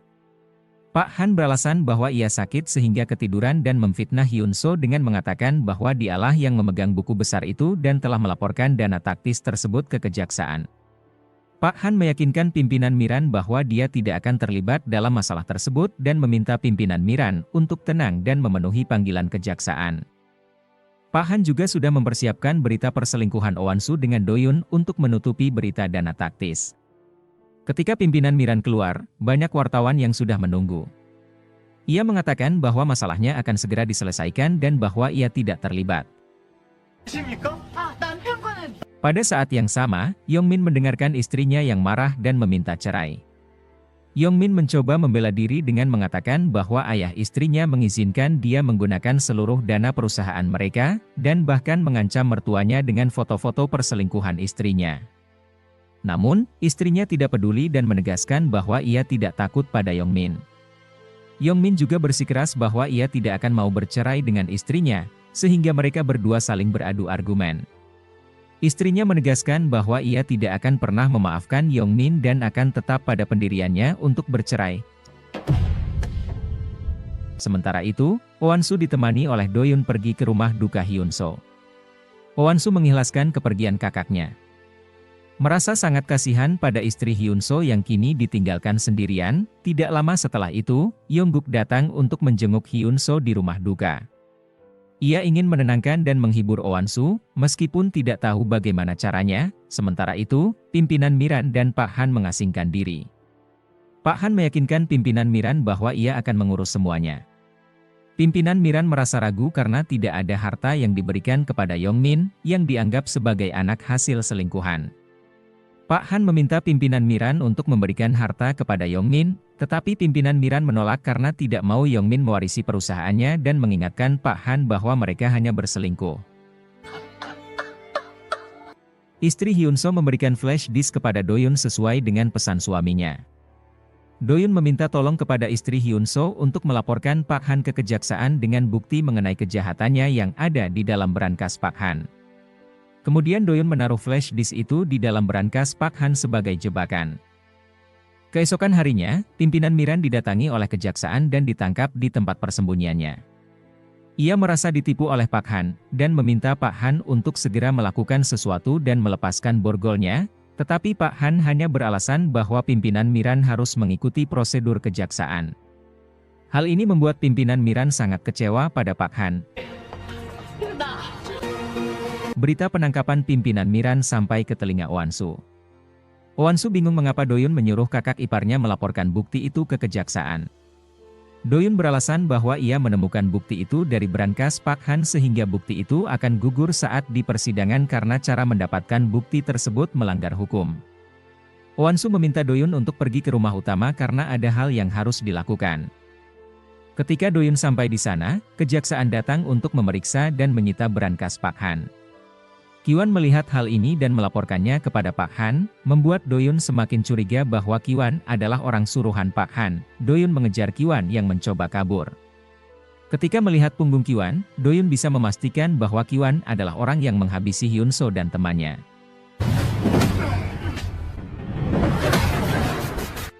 Ki-wan tidak bisa lagi mengelak karena bukti yang ada di flash drive. Ki-wan akhirnya ditangkap dan dibawa oleh polisi. Sementara Do-yoon mengarahkan pandangannya ke Pak Han yang berada di lantai atas dan sedang mengamati mereka. Di sana, Do-yoon akhirnya bisa memastikan bahwa yang menyuruh Ki-wan adalah Pak Han. Setelah itu, Do-yoon langsung menemui Pak Han dan mengatakan bahwa sekarang giliran Pak Han dan dia tidak akan membiarkan Pak Han lepas begitu saja. Namun, Pak Han tidak takut. Dia menantang Do-yoon untuk menangkapnya di pengadilan. Pak Han kemudian menggali sesuatu yang dikuburnya di kebun belakang rumah, yaitu barang bukti yang digunakan Yongmin untuk menghabisi ayah Yongguk. Barang bukti tersebut adalah emas batangan yang masih ada darah pimpinan Kim. Setelah itu, Pak Han menemui pimpinan Miran. Di sini, pimpinan Miran akhirnya sadar bahwa selama ini dia dibohongi dan dimanfaatkan oleh Pak Han. Meskipun terlambat, ia akhirnya mengetahui kebenarannya. Pak Han mengatakan kepada pimpinan Miran bahwa dia melakukan semua itu karena selama ini tidak pernah dianggap oleh pimpinan Miran, hanya diperlakukan sebagai pelayan rendahan. Pak Han memberikan dua pilihan kepada pimpinan Miran, melaporkan Yongmin dengan barang bukti tersebut atau mengaku bahwa dia yang merencanakan pembunuhan Hwan-soo di Manila.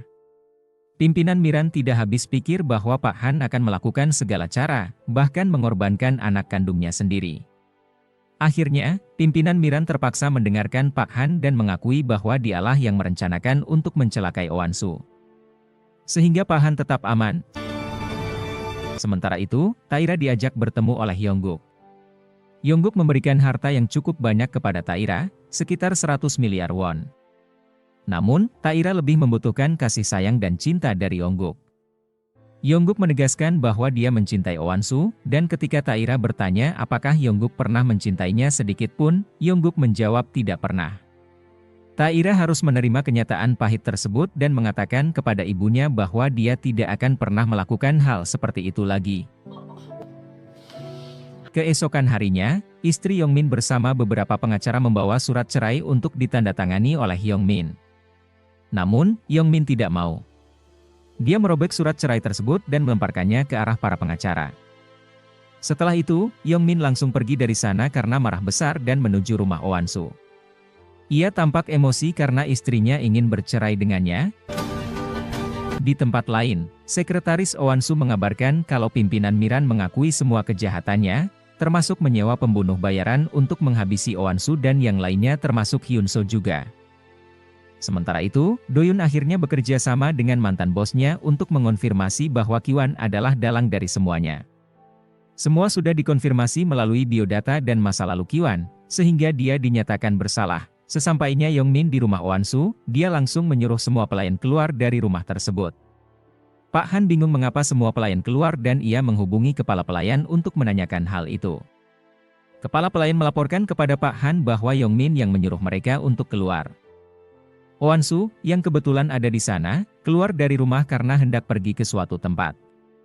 Di situ, Yongmin mengambil senjata dan berusaha menghabisi orang-orang yang ada di sana menggunakan mesiu yang dimasukkan ke dalam pistol tersebut. Kebetulan, Yongguk juga ada di sana dan Yongmin langsung mengarahkan pistol itu kepada Yongguk. Owansu, yang baru saja keluar, kaget ketika mendengar suara tembakan dan berusaha masuk ke dalam rumah.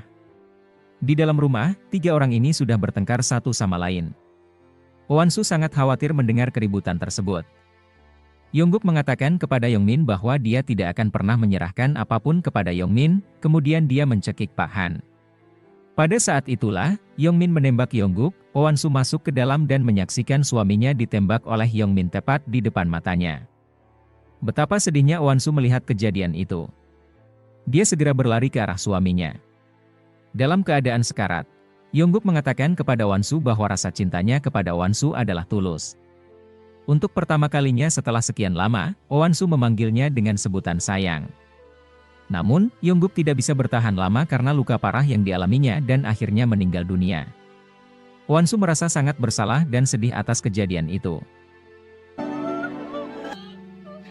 Sementara itu, Pak Han mengatakan kepada Yongmin bahwa ia akan menjebak Owansu dan menuduhnya yang telah menghabisi suaminya sendiri, Kim Yongguk.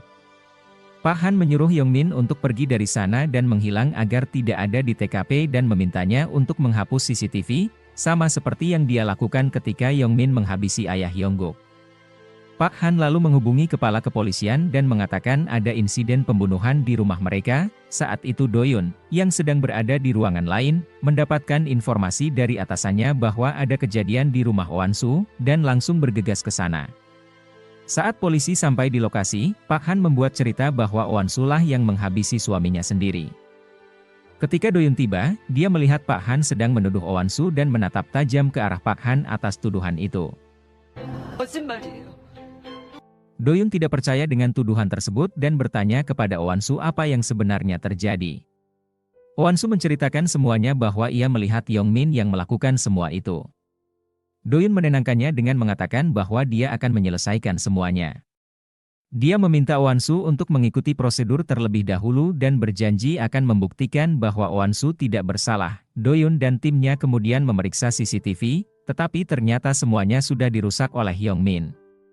Mereka mencari-cari di mana Yongmin bersembunyi, dan akhirnya Doyun menemukannya di dalam lemari. Doyun melaporkan bahwa Yongmin harus ditangkap. Yongmin dibawa dan tangannya dibungkus plastik agar bukti bubuk mesiu tidak hilang. Keesokan harinya, kejaksaan berhasil membongkar berangkas Pak Han dan menemukan flash disk yang disimpan oleh Doyun. Isinya adalah bukti-bukti yang menunjukkan kesalahan Pak Han yang menyewa pembunuh bayaran untuk menghabisi Owansu.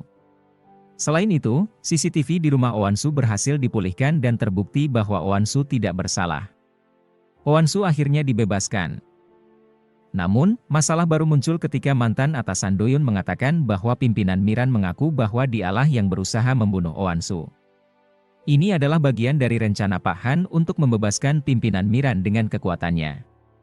Oansu kemudian bertemu dengan ibu mertuanya dan mengatakan bahwa dia tahu ibu mertuanya tidak melakukan hal tersebut.